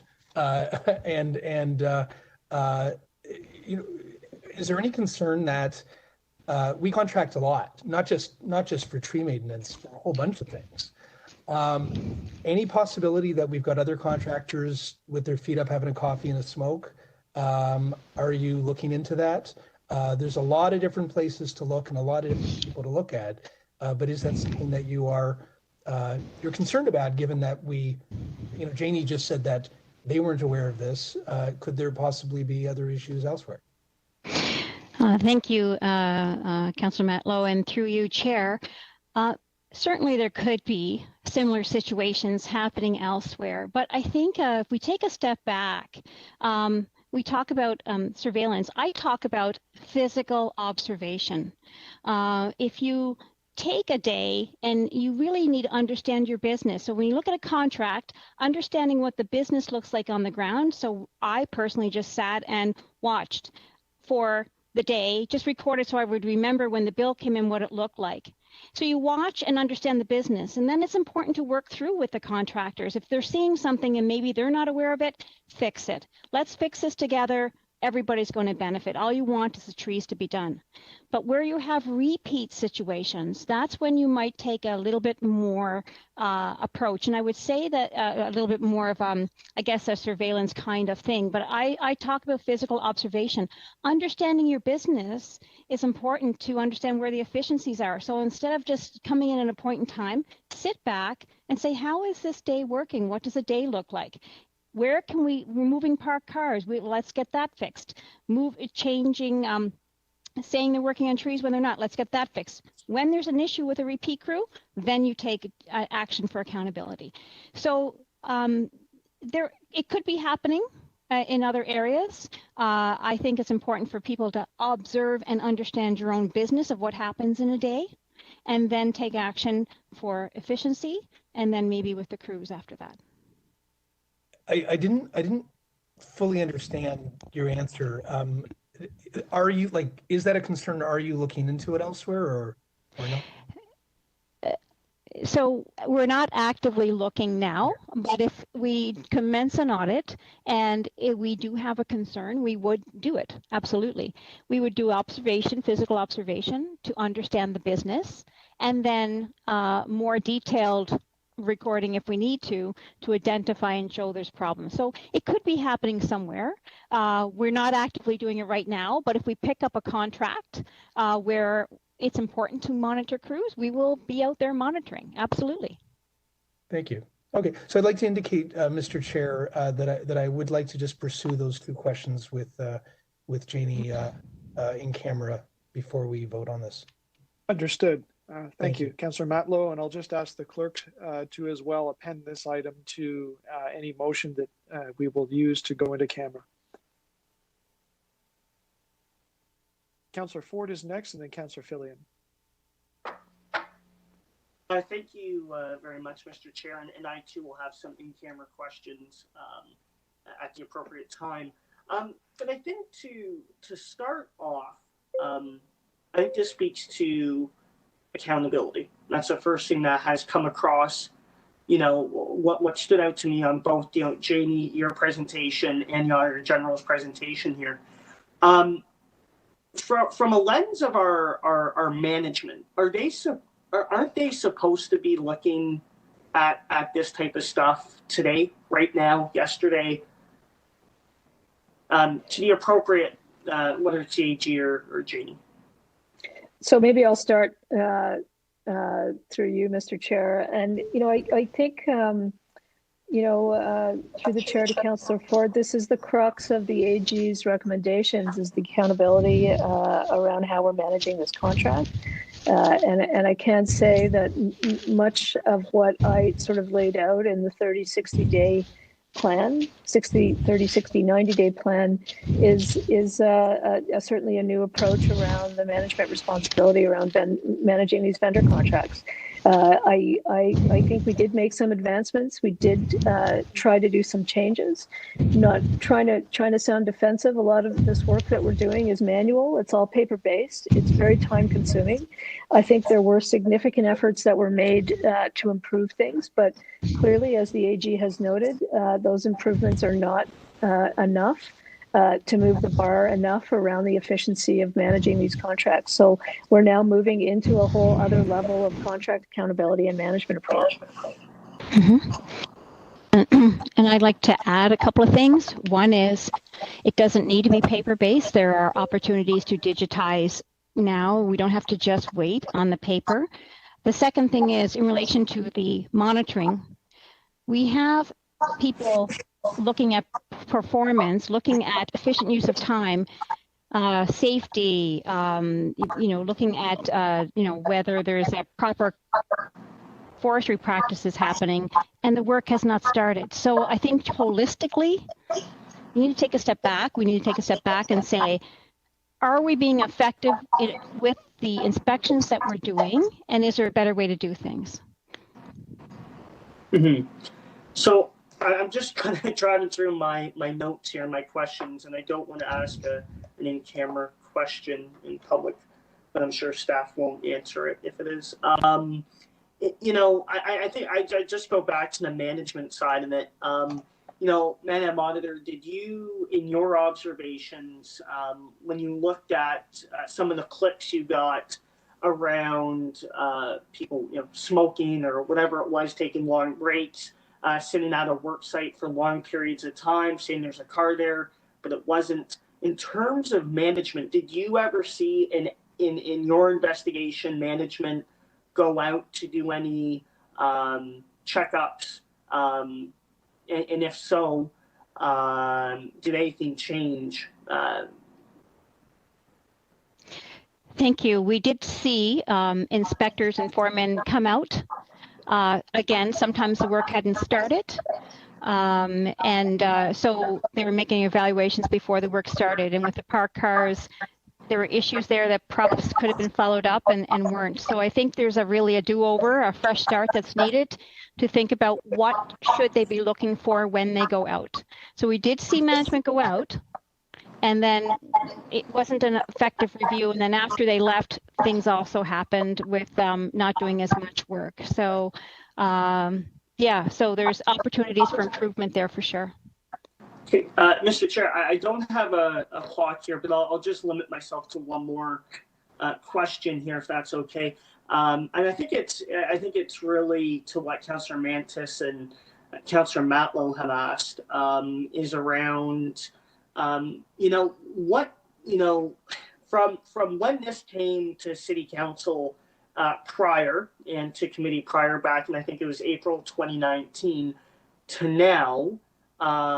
What I think I'd start with the Auditor General. What hasn't been done, Madam Auditor, that you think should have been done, and then pivoting to maybe Janie on why there's a gap there, and how we move forward.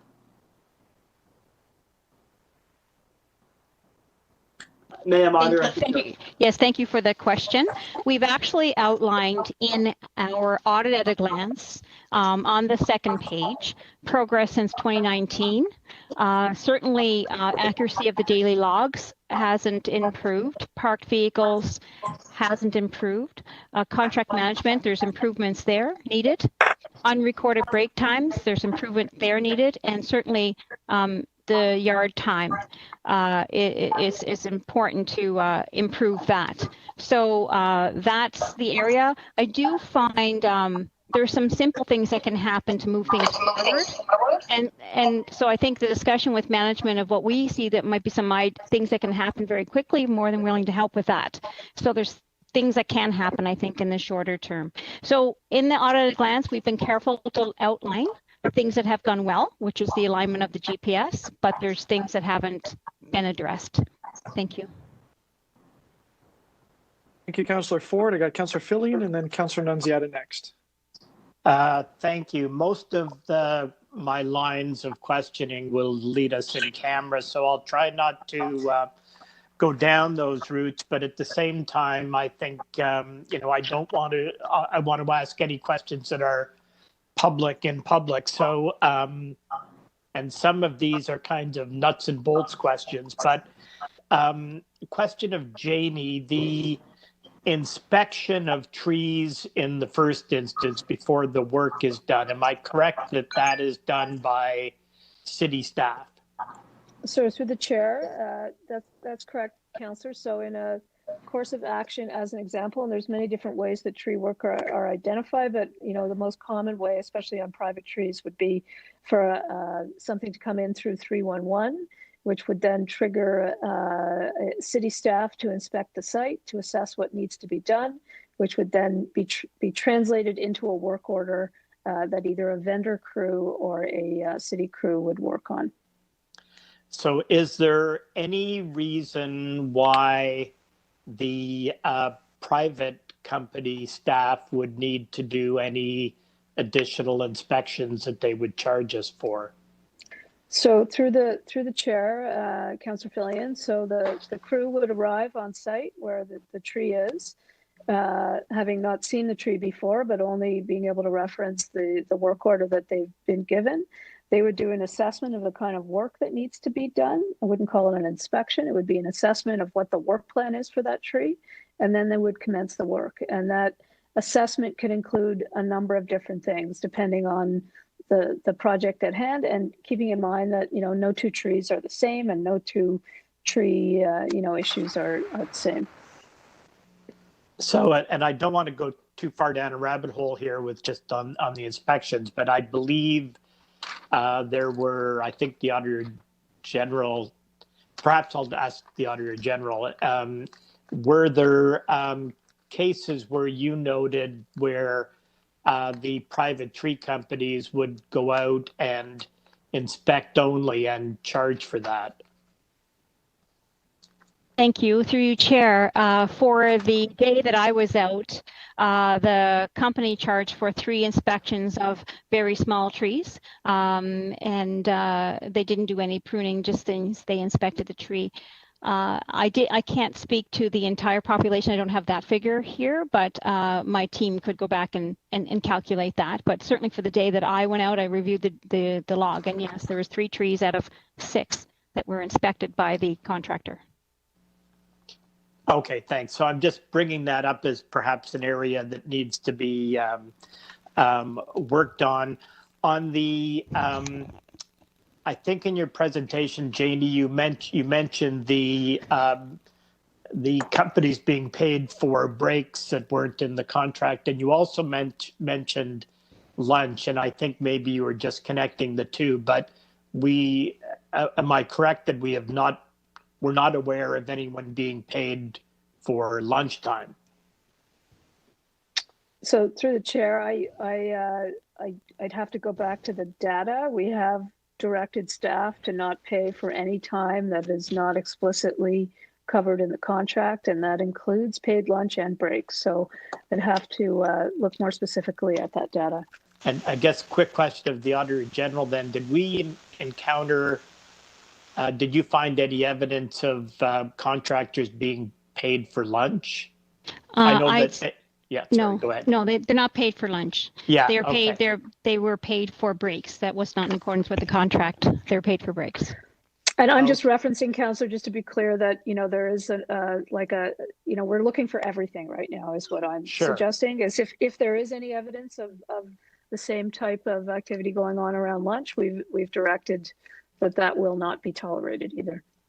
And back to the inspections. So then when the work that the contractors do is inspected, that of course is by city staff, correct? Correct. Yeah. That's correct. On the issue of the breaks, the paying the contractors for 30 minutes or up to 30 minutes of break time per day, do we know when that started? Through the chair, my understanding, and I have followed up specifically with staff, is that this is a cultural practice that has been going on for quite some time. I don't have specific reference around when it started. I've just noted that it's not allowed in the contract, and it will be stopped immediately. Oh, quite okay. Question of the Auditor General. I guess a broad question, but with what you've recommended and what you know of the proposed RFP process that is currently underway, what is currently underway, would that address the issues that you have identified? In some cases, yes. The city needs to focus on outcomes, but in relation to the city crews, it doesn't address the city crews that also share these issues and any hourly time that's spent by the contractors. And we calculated based on PFNR estimates, we calculate there's about $15 million a year in hourly time paid to vendor crews that will not be fixed by the contract. You need to, I think it's important that the issues we've identified be addressed for the hourly crews. So it's going to fix maybe some of it around the unit based, but not everything, certainly. And it doesn't address city crews either. And my last question in public, Mr. Chair, and I know this will lead to further questions in camera, but I just want to ask it of, I guess, of the city manager or city legal or whoever would like to answer the duty of supervision. So that was referred to earlier. So am I correct in assuming that in addition to that the city needs to do a much better job of inspecting the work done by the private contractors are required in the contract to supervise their own staff and not allow situations, for example, where a crew is working half an hour and charging us for an hour and a half or 2 hours? Through the chair, I'll start. It's Chris speaking.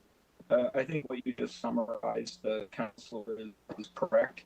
The contractors have responsibilities to ensure that they're living up to the specifics of the contract that we've signed with them. So the value for money type components, they have to ensure that, in fact, they're living up to the contract. But of course, we in management, whether it be supervisory or management, in general, have a responsibility to make sure that the contract is being adhered to as per the terms that we've agreed to. So I agree with your comment.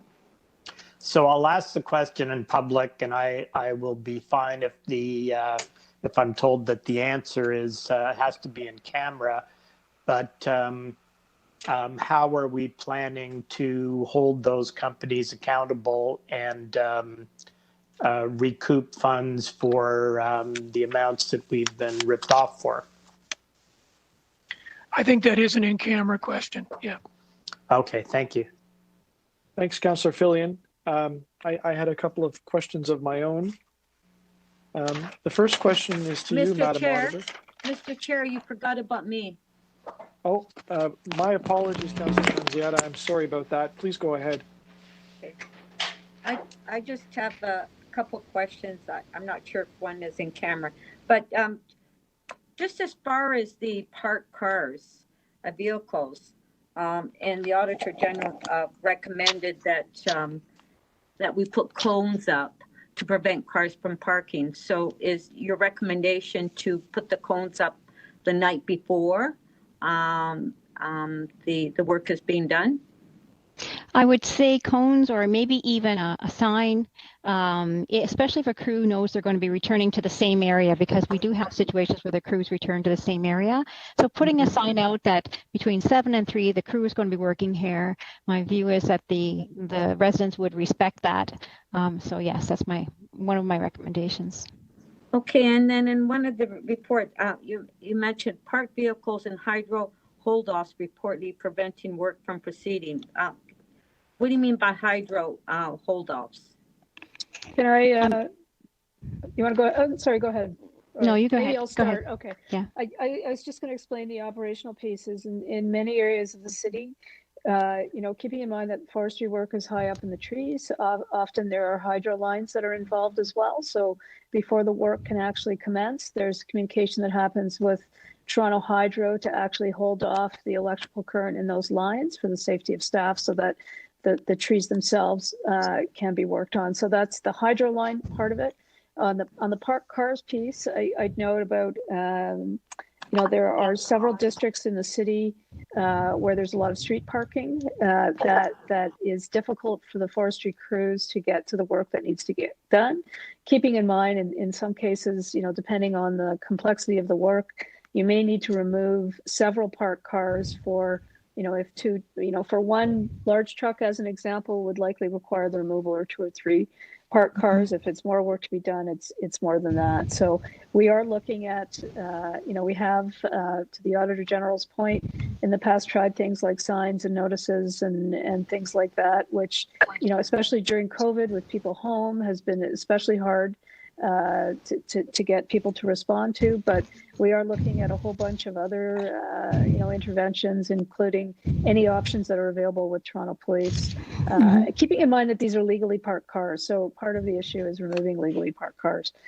Could I add to that, Councillor? The hydro holdoffs can be pre-arranged. And so what we're saying is planning is important. The other thing we're noting is around the signs. That didn't happen until the pilot project didn't begin until after our work was done in October. So from April 2019 till October 2020, that's when the pilot project happened. So it's important to recognize that they're legally parked, but certainly residents, if they have notice of work in their area, that they would be respectful of that and just move their car for that part of the day. Okay, thank you. So my next question to Janie. So obviously, from this report and the previous report, there is an abuse of the contractor. I'm not going to get into details about, but what I need to know, Janie, is that with the contractor, when they go to the yard and get a list of the log on sites for the day, we review that these sites have been completed. All the sites that were on, all the sites that are on their particular log for the day, if they have, for example, 10 sites to attend to, do they complete all 10 of them, or do they only complete half and then come back and continue? Because in that point, then we would know that they haven't, they've been abusing the system. Right. So through the chair, we do a review of the GPS logs based on, and we also do a review of the daily work activity record, which is the sheet that was shown in the presentation with all the writing on it, which shows where they are and the amount of time that they're doing the work at those specific locations. So as the Auditor General had noted, previously in the 2019 report, the issue was that the work did not actually match the GPS records of where those crews were.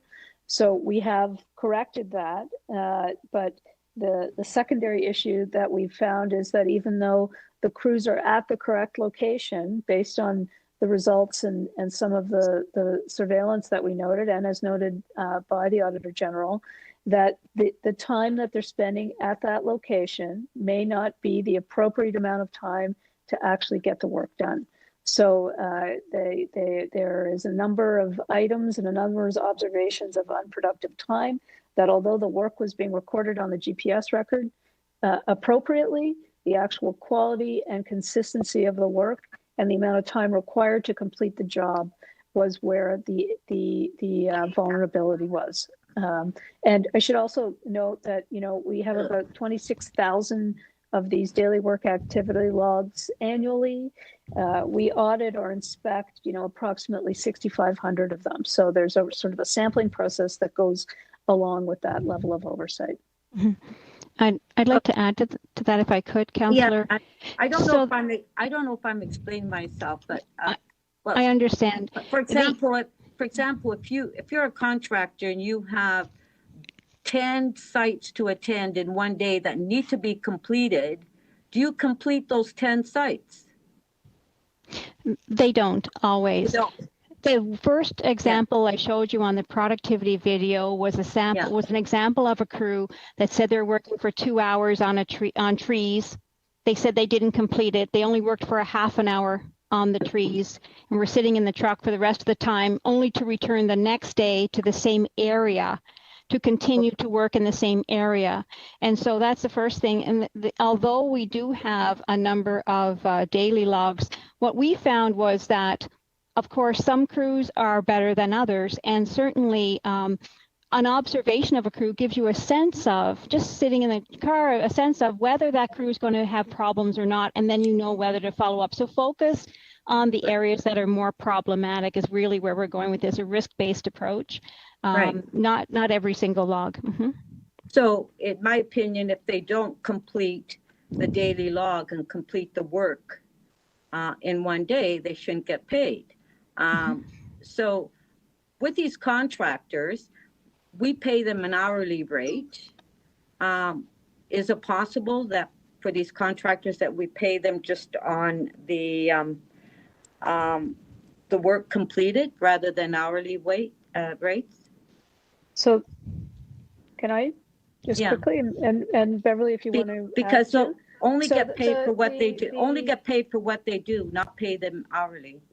Right. So one of the things we're trying to advance through this new contract and through the work that we've done with PMMD and in their category management area is moving from, Councillor, what you're referencing is going to a unit-based pricing rather than an hourly-based pricing. So as an example, that would mean a contractor bids on a certain amount of work rather than the hourly time it would take to complete it. So the efficiency is then, and the accountability around that efficiency is then transferred back to that contractor.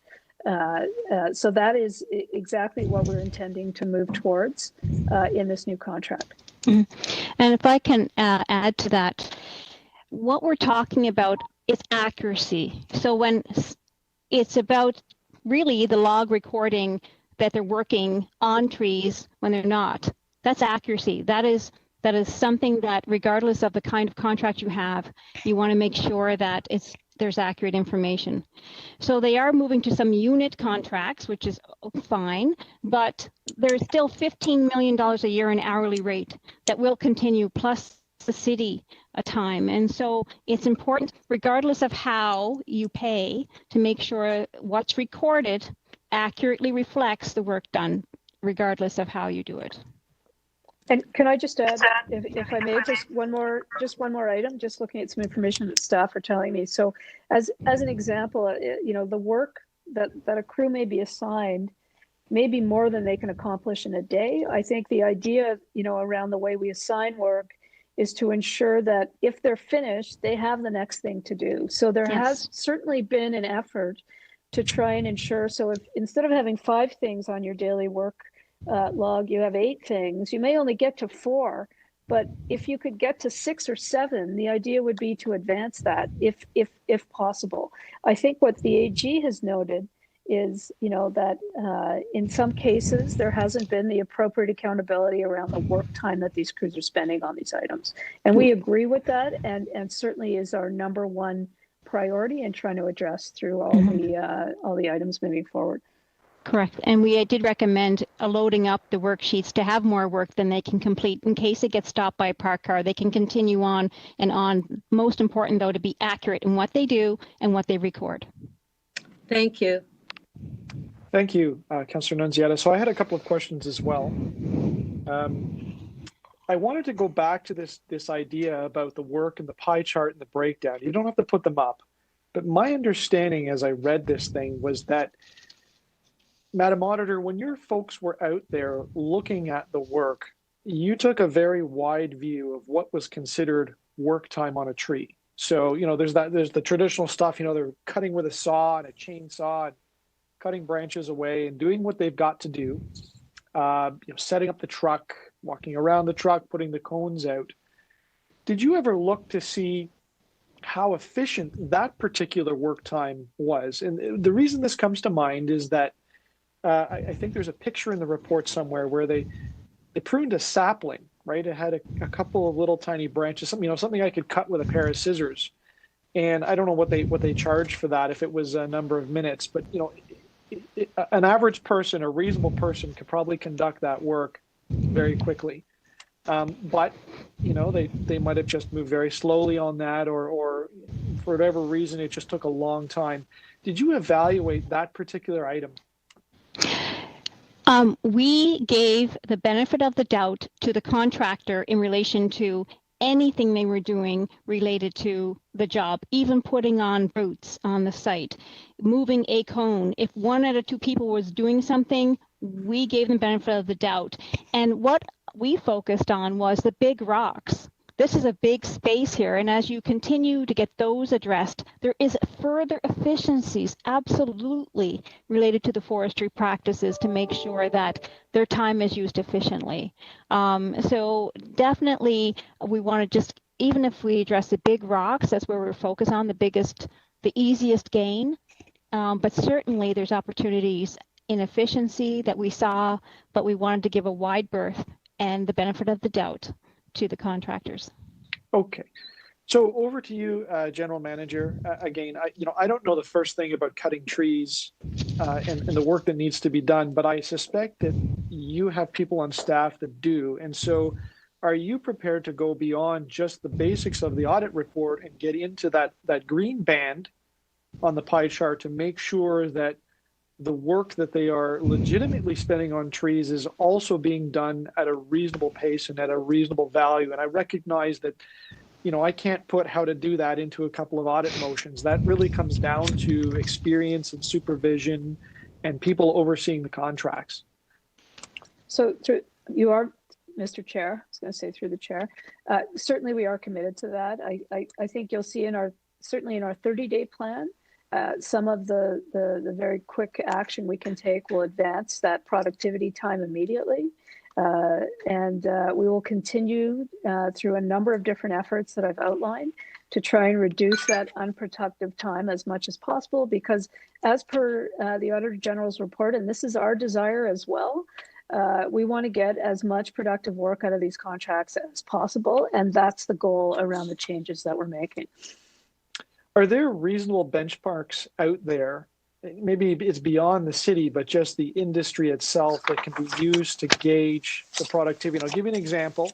If I bring my car into the shop and it needs a brake job, and my mechanic takes the tire off and starts working on it, and like the things like rusty, and they need a hammer and they have to chisel away at it for 3 hours, they don't necessarily bill me 3 hours of labor because they know a brake job should take so long, and it's probably a little bit on the side of generous to accommodate those times when it takes a little longer.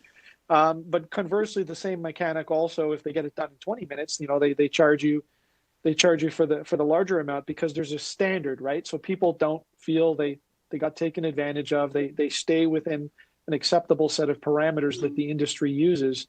Do we have something corresponding to that, to forestry, so that you can't charge 30 minutes to prune a tree that obviously took 3 minutes, but conversely, a 1 meter oak, that you can allow them some extra time to do.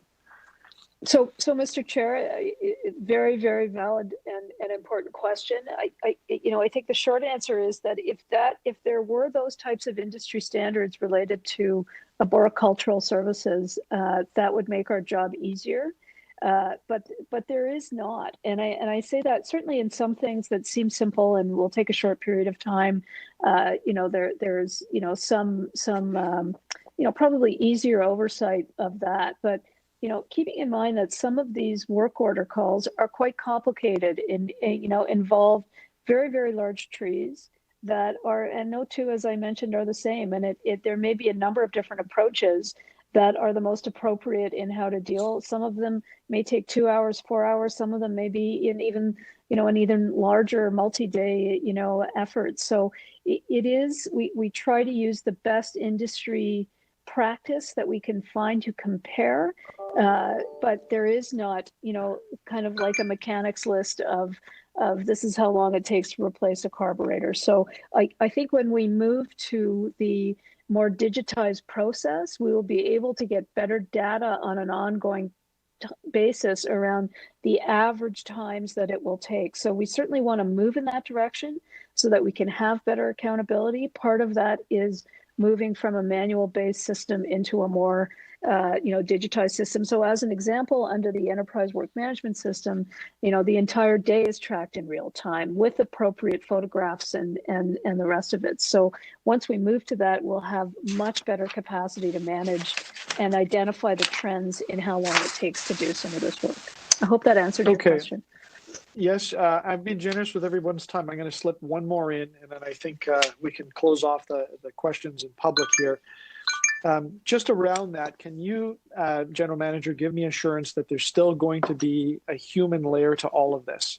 So we talked a lot about automation, we talked a lot about systems, but surveillance, can you assure me that there's still going to be a person going, and you don't have to reveal all of your techniques, but once in a while, somebody's going to go out there and look with their two eyes, and maybe they're in a parked car in a disguise or whatever, as opposed to an automated system. And the same thing on the inside, right? The automated system is going to look at all these work orders and look at trends and all that, but still a set of eyes that somebody's going to look at it and say, it's a 10 centimeter diameter tree, and it took way too long to do this. Let's look further into the parameters of this. And as they're processing the invoices and the paperwork, they're going to have a sense, because of the volume and the experience that they've got, that something needs to be looked at further. But we still have that human intervention. Yes, Mr. Chair, you have my commitment on both of those things. Okay. Thank you. I will do one last check of the committee. I know that this is a heavy item. Is there any requirement for an additional round of questions, or can we move on to the next item, knowing that I think there were in-camera questions on this as well? Seeing none, we will go to AU 8.7, which is the Toronto Business Improvement Area's Accounts Payable Fraud Investigation. Councillor Fillion, I think you had questions. Yes, is Mike Major at the meeting? Yes, I'm on the line, Councillor. Yeah, hi, Mike. My only question is, and I totally agree with the recommendations as far as training of BIA board members. My question is, do we have the capacity to do that? Through the chair, yes, I believe we do have capacity. We already offer some training to board members. We are also currently working with the City Clerk's Department to improve our training to board members. So I think we can do that, and specifically work with the Auditor General to improve training on financial management and financial controls. And when we have a new BIA, as is the case in Willowdale, or BIA with major turnover in the membership, do we proactively go out and say, here's the present, either your new BIA, here's our presentation, which would also perhaps include, the Integrity Commissioner and, whatever, Clerk's Department, or do we wait for to be asked? Through you, Mr. Chair, no, usually when a new board is elected or a new BIA is created, one of the first things we do is meet with the new board to go over code of conduct, conflict of interest issues, as well as responsibilities of each board member, including financial controls. Okay, that's great. So from a resource point of view, you're okay with currently you have the resources you need to provide all of that? Through the chair, yes, I do. And we look forward to some assistance from the Auditor General's office in terms of specific training around financial matters. Great. Thanks very much.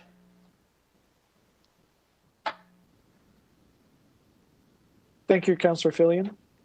Were there any other questions on this item? Seeing none. Any members wishing to speak? So I do have a brief motion. I believe, Julie, if we can get that up. Councillor Ainsley contacted me. He wasn't able to stay on the line because of the timing of the item, but I'm happy to move it on his behalf. And it really is asking the BIAs to work with the open data staff to put some of their information out there in an accessible format. I hope you'll support this motion and the item in its totality. Thank you. So with that, I will move the item. I will ask for all of those in favor.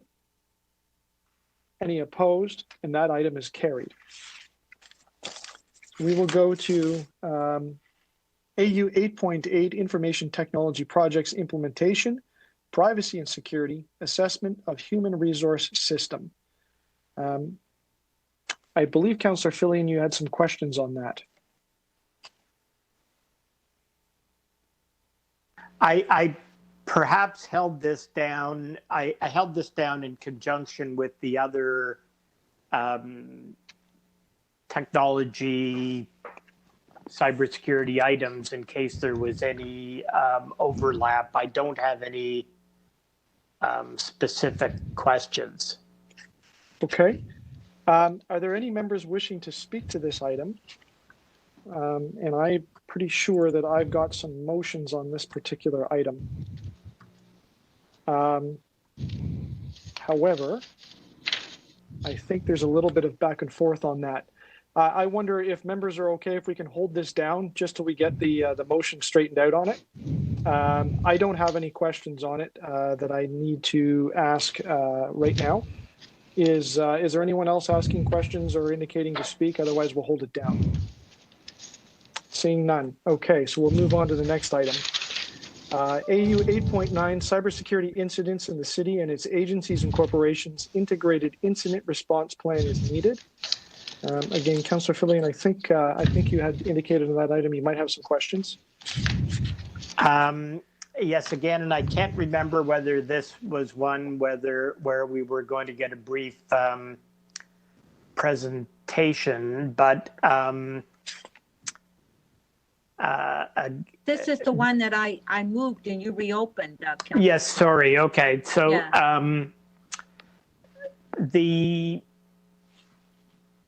Sorry, I've been going back and forth on a few items. So is are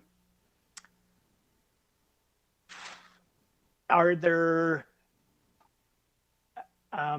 I guess if we're dealing with are we dealing with cybersecurity in camera, Mr. Chair, or are all your motions public? I will indicate that I may or may not have in-camera motions, but I do have questions that may be that are in camera for AU 8.5, which is a multidisciplinary item, and we know the contents of the confidential attachment, and so there may be some crossover in all of this subject matter. So maybe just if you're okay, this can be released. Yeah, thank you. So just to clarify, Councillor Fillion, do you want to release this and let it go and pass this one through, knowing that there's a vector to ask questions in a general sense on the other item? Oh, yeah, I think so. Or you could just hold it in case there's some overlap, but that's what I wasn't clear on within camera questions, Mr. Chair. Unless you've got specific questions on the attachment on this, I think we're okay to put it through. Okay, all right. And knowing there's a lot of crossover on the issues, and I appreciate it, but I think we're okay to put this one through. All right. So with that, any members wishing to move the item? Councillor Nunziata? I'll move it. Move again. All those in favor? Any opposed? AU 8.9 carries.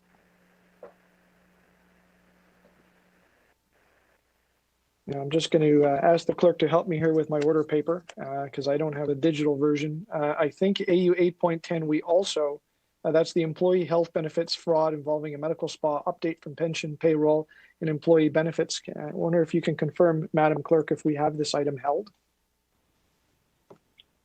Mr. Chair, I can confirm that that item was previously adopted. Thank you. The next item that I have is AU 8.14 with respect to ARENA. Thank you. I appreciate the assistance. AU 8.14 is the ARENA's 2019 audited financial statements. I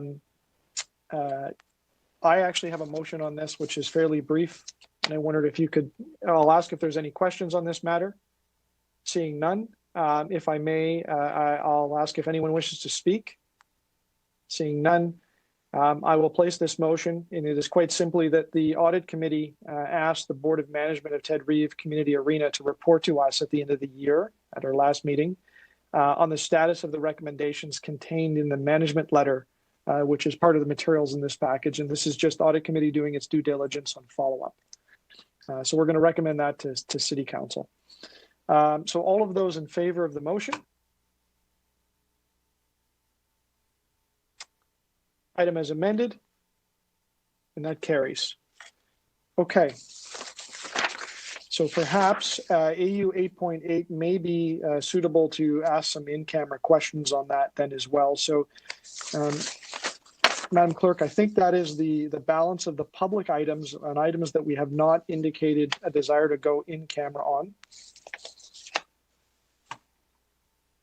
And I'm just going to ask if that motion is ready, that we will go in camera to deal with a number of the items that are on this report that we need to ask the in-camera questions on. So I wondered if I could have a volunteer take on the presentation of this motion.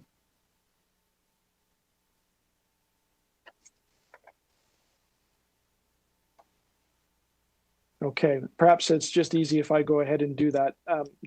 Julie, could you scroll to the top of the screen so I can read that? So that Sorry, the Audit Mr. Committee. Chair, we're just going to take down that motion for a second. We just have to adjust it, just in light of the items that the committee is going in closed session on. And I just want to take the opportunity just to confirm that the items that I have that the committee will be going into closed session on are items AU 8.4, AU 8.5, AU 8.6, and AU 8.8. Please let me know if I've missed anything on that front. Okay, and I'll just confirm AU 8.4 and AU 8.8 do not have confidential attachments, but they do have questions that are possible that may be required because of the subject matter. Okay, so I think unless any members objects to any of those, I think those are all comprehensive and they got them covered. So let's go ahead and include all of those, and we will go into closed session, and then we will come back out and deal with them in public. Okay, Mr. Chair, if you can just give us one moment here, and we'll have that motion on the screen shortly. In the meantime, I'm wondering if the committee can move a motion to extend its meeting if it doesn't intend to take a lunch break at 12:30. So I'm going to just do a canvass of the members. Do members wish to break? I think we've still got a fair amount of work on this. Or do you just want to run through this straight and complete the meeting?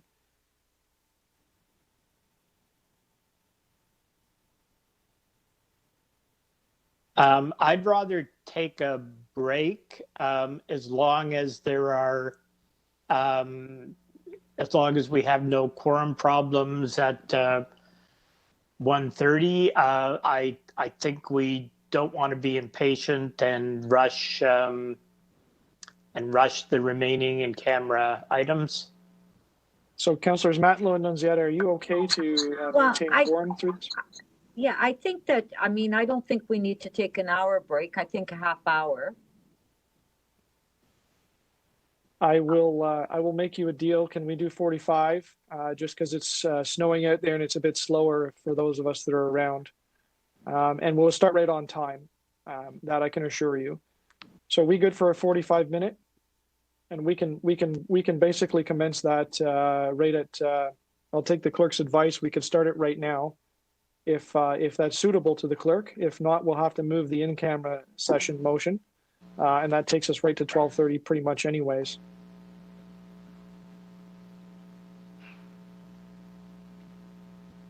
So, Mr. Chair, you can go ahead with the lunch, and if you just want to indicate when you intend members to come back, I would imagine around. Do you want to say around 1:10? 1:10 is fine by me, and we'll get started right away. And at that time, we'll move the in-camera. We'll move the closed session motion. Is that agreeable, Madam Clerk? Yes, that's right. We will have it ready at that time. Okay, fantastic. Thank you, everybody. So we will break now for lunch, and I will see you all at 1:10. Thank you.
Julie, can you tell us if we've got quorum? I think we do.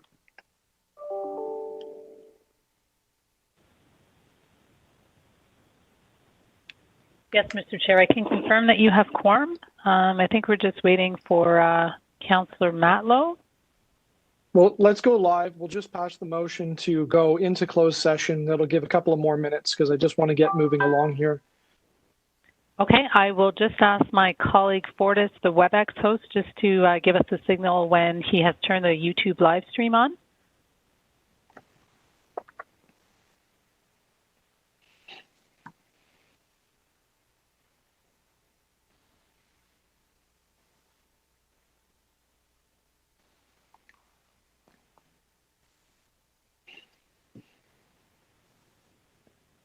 Mr. Chair, you can go ahead. The YouTube live stream is now active.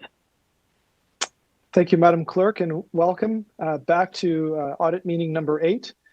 Members, we have items that require a closed session. I will move a motion for the committee to go into closed session on the items. I will ask the city clerk to display and read the motion aloud.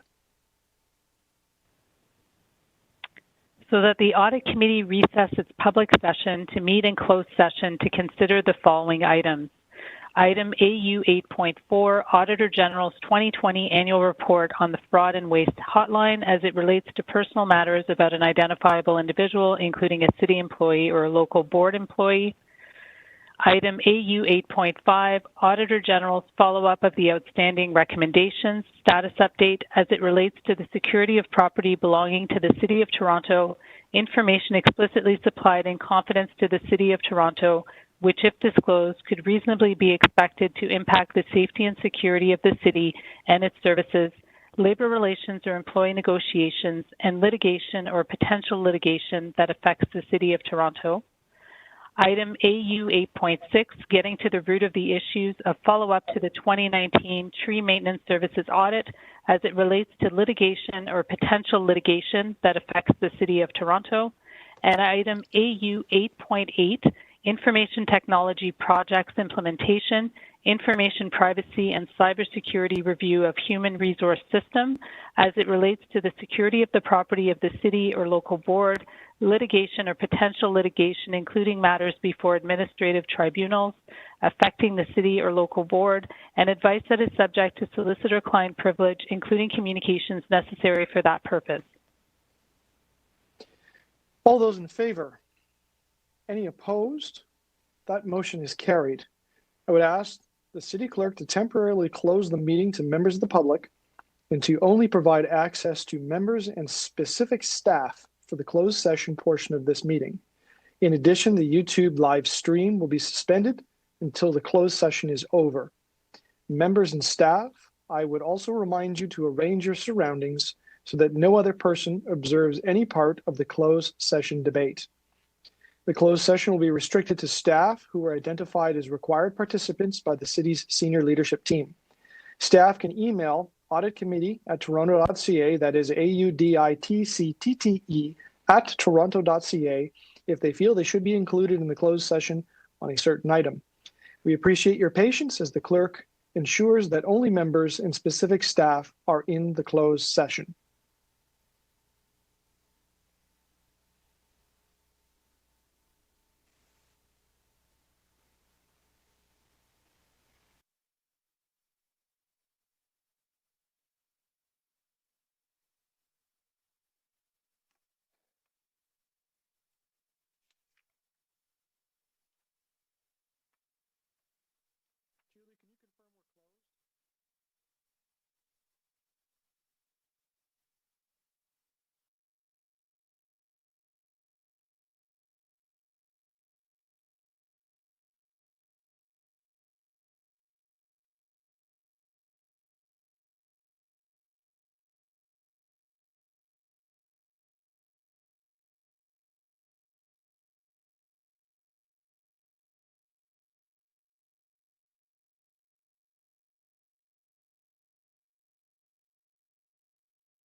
Okay, welcome back to the 8th meeting of the Audit Committee.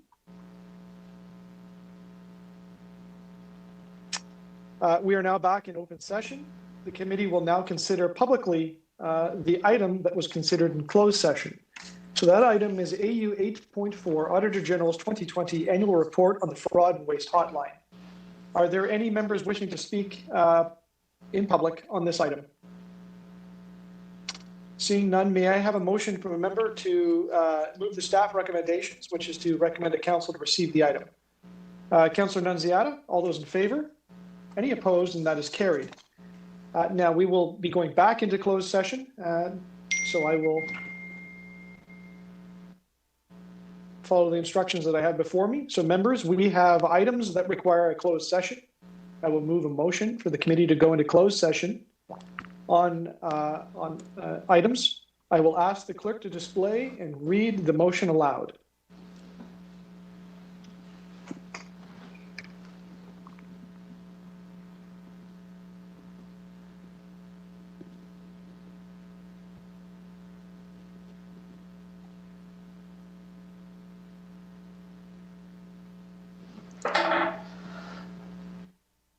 Mr. Chair, we're just getting that motion on the screen right now. It should be there momentarily. Thank you for your patience. While we're waiting, Stephen, just a question. Can we not do all our in-camera things at one time and then report out on all of them rather than wasting all this time on the back and forth? Yes, Councillor Fillion, the clerk and I talked about that a moment ago. We're going to try to tighten up the process right now. But it did have to do with very distinct groups of staff on the last two items. So I think we'll be a little smoother going forward. Great.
Members and staff, this is a reminder, we're taking a moment here to reconnect everybody that we need to connect. The meeting is live, so I would just ask you keep yourself on mute, and we'll get started in just a moment. And Mr. Chair, I can just confirm AB has advised that we're now live streaming, so feel free to go ahead when you wish.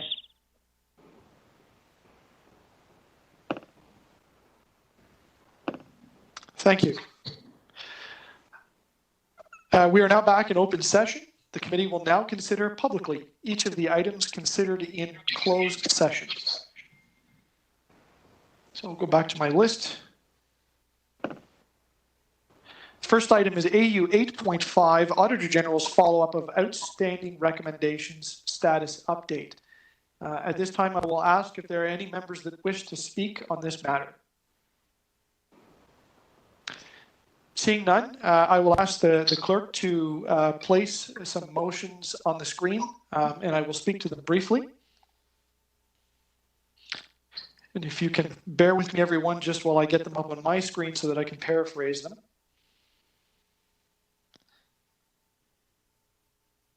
Okay, the first motion, and I will do my best to paraphrase this so it's easy to digest, is to ask the Chief Information and Security Officer, the CISO, to report to the Audit Committee, the next Audit Committee, on a variety of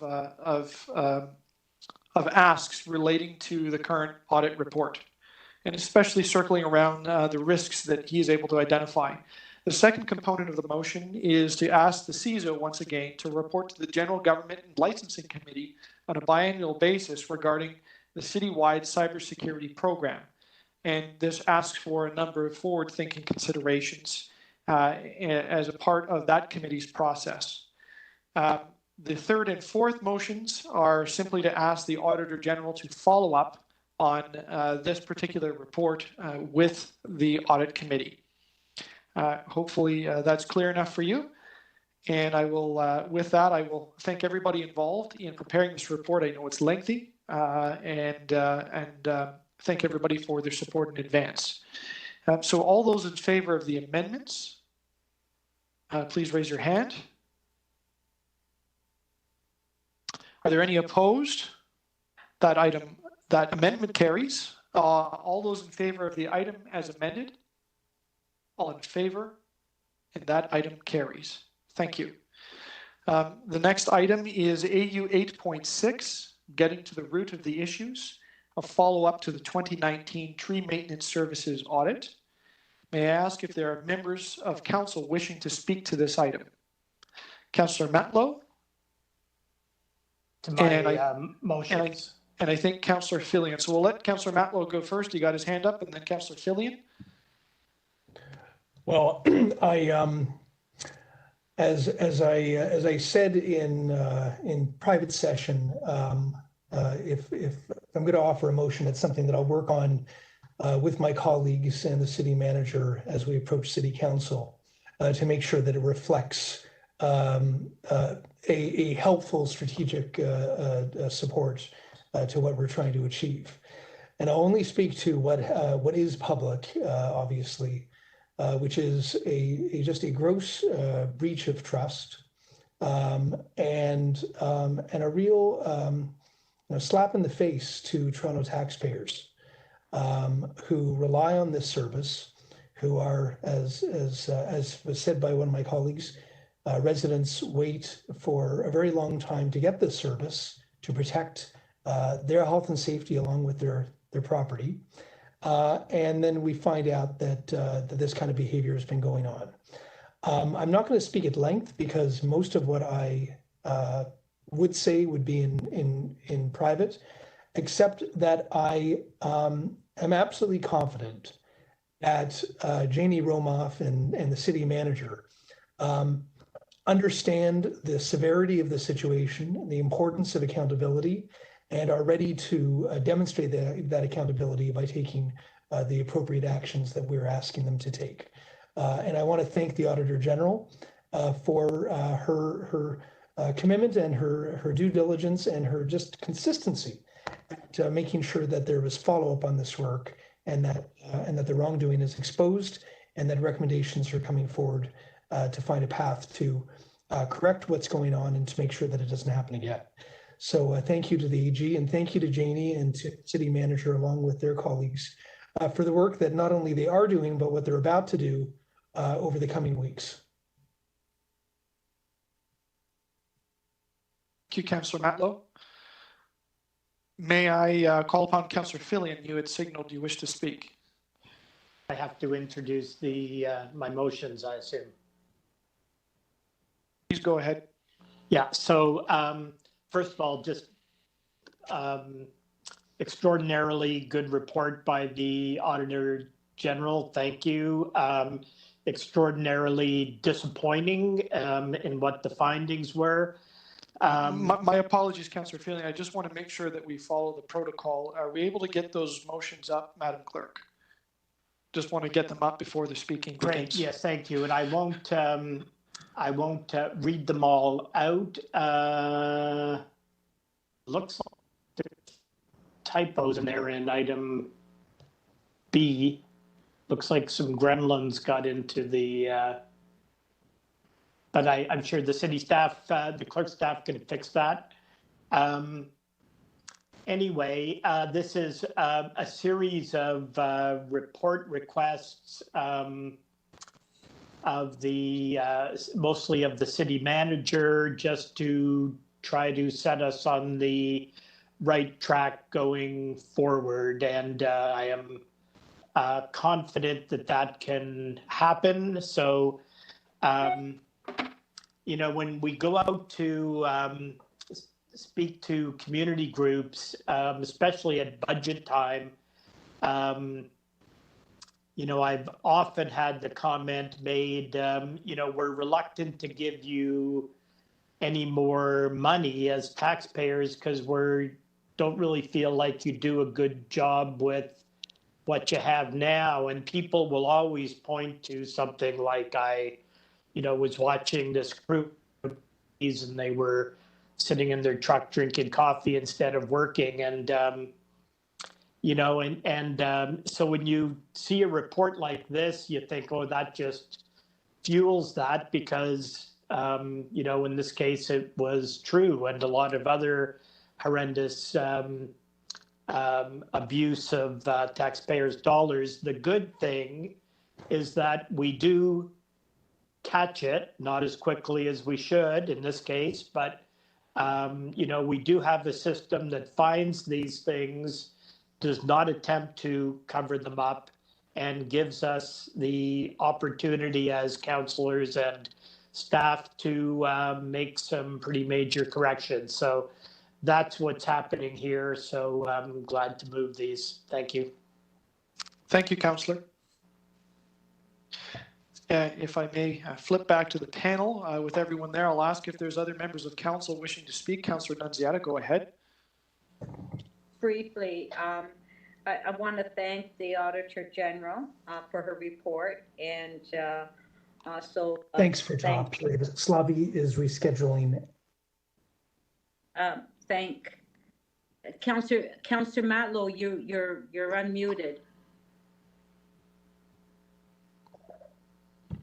Can you hear me? I think he said he was sorry. Okay. I want to thank the Auditor General and thank the General Manager.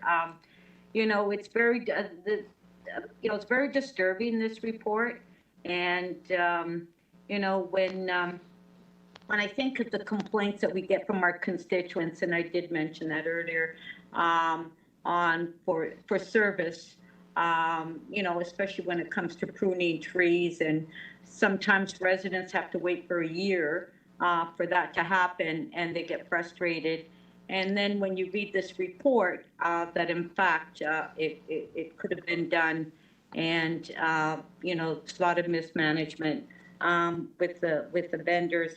But anyway, I won't get into that. I just, you know, I'm just hoping that, well, you know, the recommendations, the motions that are brought forward today will be implemented, and that we can see, you know, an improvement in forestry in the next few months. And I want to thank staff for that. And you know, let's try to correct our mistakes, and hopefully we can be accountable to our residents that we need to be accountable for. So thank you very much. Thank you, Councillor. I just want to check with Councillor Fillion before we move on if there are any other additional motions that weren't posted on the screen. I wondered if the clerk could confirm those for me. Obviously, Councillor Fillion and I spoke about these, and I just want to make sure they're all up there. We haven't missed anything. I think everything got in, although I didn't scroll down the whole way. Madam Clerk, could we recap what Councillor Fillion has posted just to make sure that we haven't missed any items? Sure, Mr. Chair. So I just wanted to note, we showed motion A from Councillor Fillion, but we also have a motion B. So if you'd like, we can re-show motion A and then show motion B, if that's okay with you, Councillor Fillion? Sure, yep. Okay, so I'll just ask my colleague Nydia to go ahead and do that.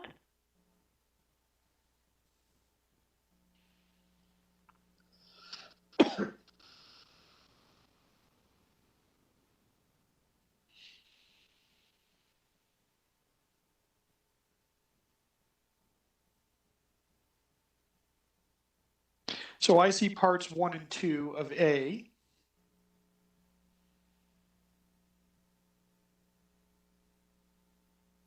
And there's motion B. So to confirm, Madam Clerk, we want to make sure that this is tabled.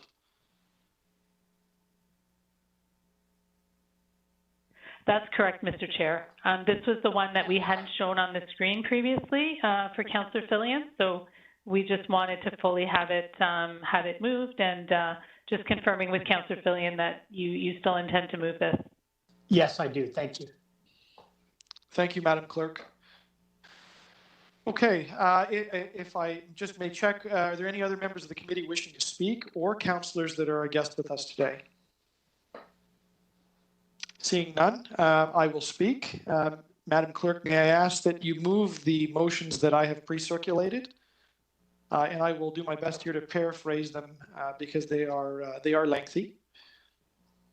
So the very first motion is to ask the city staff to come back 3 times and report on the 30, 60, and 90-day plan. The first 2 to City Council, and the third to the Audit Committee. And that's because the timing of those meetings fall on those dates. And it's really just on the progress of that plan that was presented to us. The next is to ask the GM PF&R to remind the vendors of their responsibility under the Occupational Health and Safety Act, and to ensure that safety records are verified on an ongoing basis.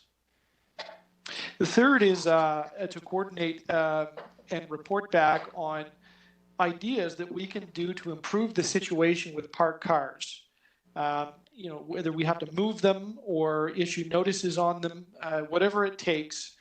Working with municipal licensing and standards in the Toronto Police Services, and to report back to this audit committee to see if we can find a way to make that better. Number 4 is the city manager to take a look at the organizational structure of urban forestry operations and ensure that they're aligned with city operations and make any changes that is required. Number 5 is to have City Council request the Auditor General to report to the committee on the status of the implementation of the recommendations in AU 2.4 and AU 8.6. If I may also ask for those additional motions B and C. Motion B is to ask the city manager to report to the Infrastructure and Environment Committee in the 4th quarter of 2021 on something I would call the review of what I would describe as environmental services, both insourced and outsourced. So that would include things like forestry, horticulture, parks, and other outdoor maintenance activities, and see if there's a way for us to improve the service, to modify the program design, the organization, look at the oversight, the value, the efficiency, the procurement we do, and the contract and resource management, all with an eye to improve services. Motion number C is to ask the city manager to report to this audit committee at the end of the year or at the start of 2022 with a summary on all of the forestry related complaints, whether they come in through 311 or they come in through an internal source, and give us some overall analysis on that so we can see what has changed over the course of the year. And finally, I believe it's motion D, Madam Clerk, it is pertaining to the confidential attachment that I need to move. So I'll speak to this. This came up, and I actually had some tree trimming done on my street. Didn't have anything to do with me. It was just part of the cycle. And one of those interesting things about when you work at home, I sit at the dining room table with my wife. She works there. We have a view to the front. I remember one day towards the end of the year, this car pulled up. Now, we live on a pretty quiet street, so if someone parks on the side of the road, it's unusual. And the person sat in the car, and they sat there on their cell phone for a few hours. On my street, this is the kind of thing you really keep an eye on, right? You maybe call the police, but it wasn't threatening, and the person was there, and it was one of those things that you remember that seemed out of place. Now, I can't say that this is connected or not, but for all I know, that was part of the surveillance. And here we learn that the Auditor General's team put 500 hours into reviewing these crews. That is an enormous amount of work. In a year with COVID, with all of the pressures and all of the things that we've asked the Auditor General to otherwise deliver, she's had to go back and look at this. So that's an incredible draw on resources. And that's part of one of the most disheartening pieces about this is that that level of audit was done, but it's made things sure before us as the committee. There's no question about what we've seen. Maybe it's even simpler than that. You read the examples, and in my opinion, anyone doing those things that the auditor captured ought to have known. They ought to have known it wasn't right. So somewhere in the chain of command, somebody knew that what they were doing wasn't in the interest of taxpayers. It wasn't the right thing to do. You have to know that taking an extended break frequently and often for that length of time just isn't right at the end of the day. And so part of me, wants to encourage us to have a system in place that we can bring those complaints forward. And the other part of me wants to insist that we have a system in place to monitor them and to ensure that they're acted upon. Now, I don't know about all of you on the committee, but I sure got a whole lot of emails generated from this from people just out there in the public that said, you know what, Councillor, I've seen this too, or I put this complaint in. And I know that went into the great big funnel of the auditor's system, and she worked on it because I know that she worked off of complaints on this, even though, as she explained to us, the process was initiated by checking in the status of the other audits. So, to me, I know I put a lot of motions forward, but really what they are is signaling this audit committee and council is now going to really get into the details of the implementation of this. I mean, I, like everyone else, don't want to see and read too many reports each and every day, but we're asking for a lot of them here, but there's a reason for that. We want to see progress on this. I'm confident that the staff have already started on this. I'm confident that they're going to deliver on the 30, 60, and 90-day plan. But I'm also confident that there's a checkpoint at council and at this committee to ensure that that is being done. And we will take extra steps as necessary if there is a departure from that plan, and we're going to demand the explanations as of why. But really, at the end of the day, just like many of the audits, I'll thank the Auditor General and her team, and I'll thank the staff that have worked on this, because this is an opportunity to change. It's something that really gets to the root of public confidence in government services. And people have told me, that that's been eroded in this case. And I think we all have a lot of work to build that back up. I think that's been acknowledged by everybody that's worked on this. But I am confident that there's a path forward. And the last piece I'll say here, the thing that really resonates with me is the issue around safety. The auditor pointed out a number of things that need to be checked more carefully. But I feel very passionate about this, that, we want the workers from our city workers to be safe. We want people helping them to be safe. And we want our vendors to do the right thing to ensure that there's safety in the oversight that they have of their people, which is their purview. But I cannot express loudly enough, and I want to say in the strongest of sense, I really encourage people to engage in safety, because I think it makes a safe workplace, but it also leads to better procedures, more precision, and probably a better outcome at the end of the day, just by being safer. So with that, I will ask for your support on this motion. I will express once again my thanks for everybody that worked on this. And really, as important it is to reflect on what wasn't perfect in the past, it is also important to reflect on a path forward and to make sure that we're on it. So thank you very much for that. With that, I will ask for a vote on. Mr. Chairman, can we Pardon vote me? on all the motions as a package? Madam Clerk, can you advise, is that in order? May I do that? Yes, Mr. Chair, you can do that. Okay, on all of the amendments as a package, all of those in favor? Any opposed? And that is carried. And then on the item as amended, all those in favor? Any opposed? And that is carried. I do believe we have one more item left. That is AU 8.8, Information Technology Projects Implementation, Information Privacy and Cybersecurity Review of Human Resource System. Are there any members wishing to speak on this item?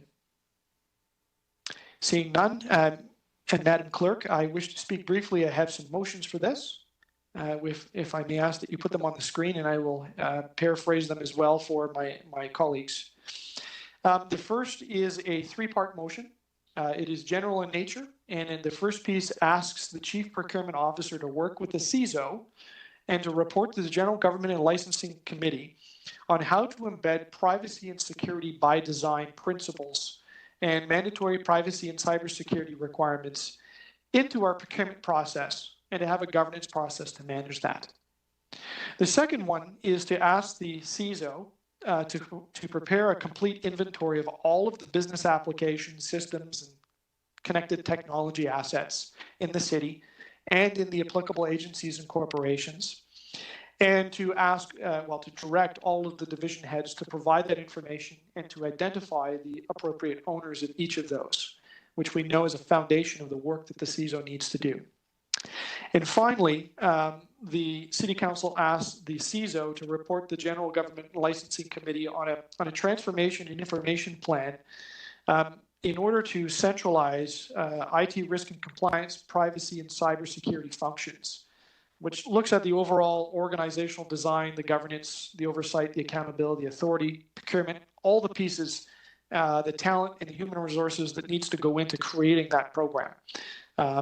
We've already started on that, but I think there's a larger piece that we can add to that.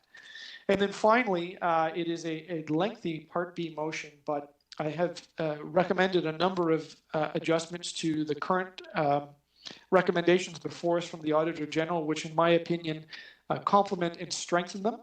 And it brings far more prominence to the role of the CISO and the city clerk with respect to being a part of the process for projects. You note the original recommendations recommended in the strongest of sense. Some of these here, I'm directing them to be part of this process, which will really give the authority and the tools to these various center focus points, both the CISO and the clerk's office, to have a hand in the project design, because ultimately they're also held accountable by this council. And I know that some of their roles continue to be emerging as the government is shaped up. So I hope you will accept those and find them helpful.